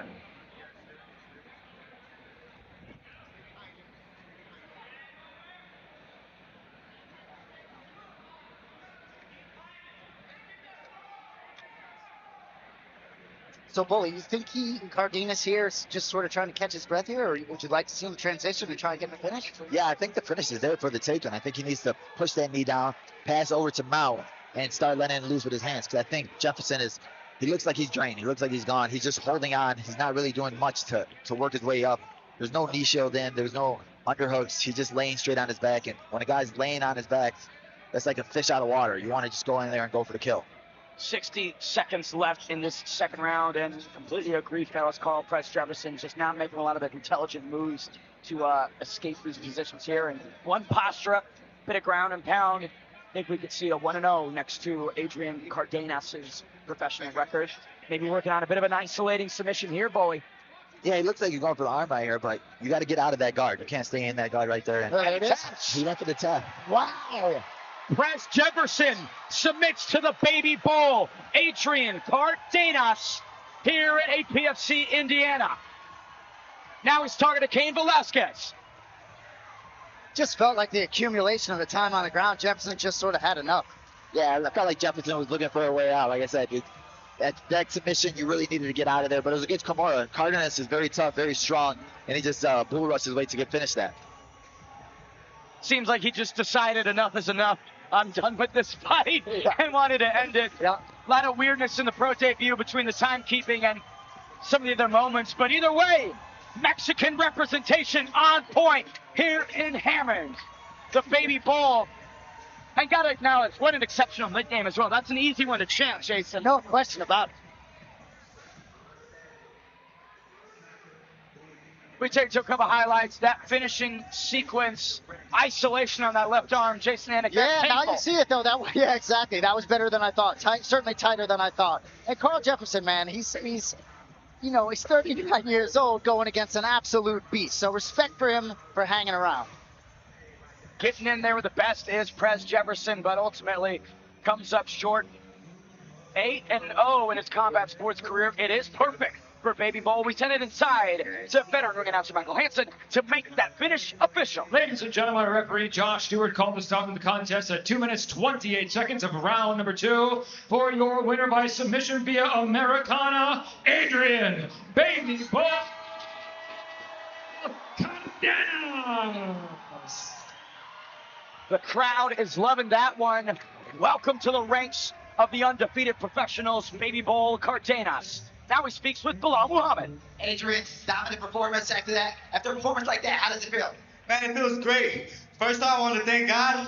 Thank all my sponsors, all of my family. This fight today was dedicated to two people. My Aunt Norma in Houston, who's sick right now. I love you. And today is my oldest sister's birthday, so everybody say happy birthday for her. We saw you right after the fight run over to Cain Velasquez and Anthony Pettis. What'd you say to him over there? Brown pride, baby! Brown pride, baby! Viva Mexico, let's go! The crowd went nuts. You have a huge crowd here, a great crowd. Any message for them guys right now? Baby Bull's in the picture now, baby. Stay cautious while I stay dangerous. Let's go. Baby Bull, everybody. Let's give it up for him. Now undefeated as a professional. Baby Bull Cardenas giving his older sister the best birthday present imaginable, a second round sub. Yeah, right? I think he wanted the crowd to sing for her, but that wasn't happening. You know, happy birthday is a shorter song, but still a song. We got a schedule to keep. Let's take it to a couple highlights of that pro middleweight affair between Adrian Baby Bull Cardenas and Carl Prez Jefferson. Jason Anik, I mean, Baby Bull ran through him. Yeah, just a tough 6 minutes for Jefferson. You know, at age 39 years old, though, I'm not sure what we're expecting in that spot for a kid setting up in his pro debut. I'm fascinated to see where Cardenas goes from here. Bilal Muhammad, Baby Bull making a big debut as a professional. Yeah, we didn't have a really good view of that angle right there, but now seeing it on the screen, that Americana was tight. That was it. So, my bad to Jefferson. Now you deserve that tag. That was a tight submission.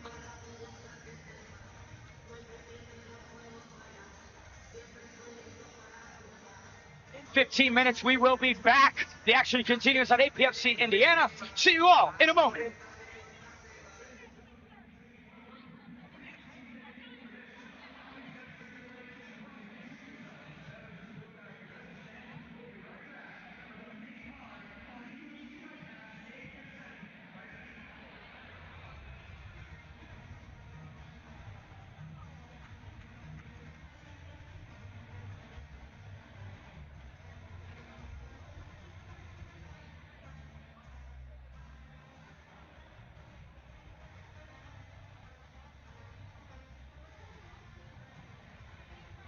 Problem. You guys save this one for me. You save this for me.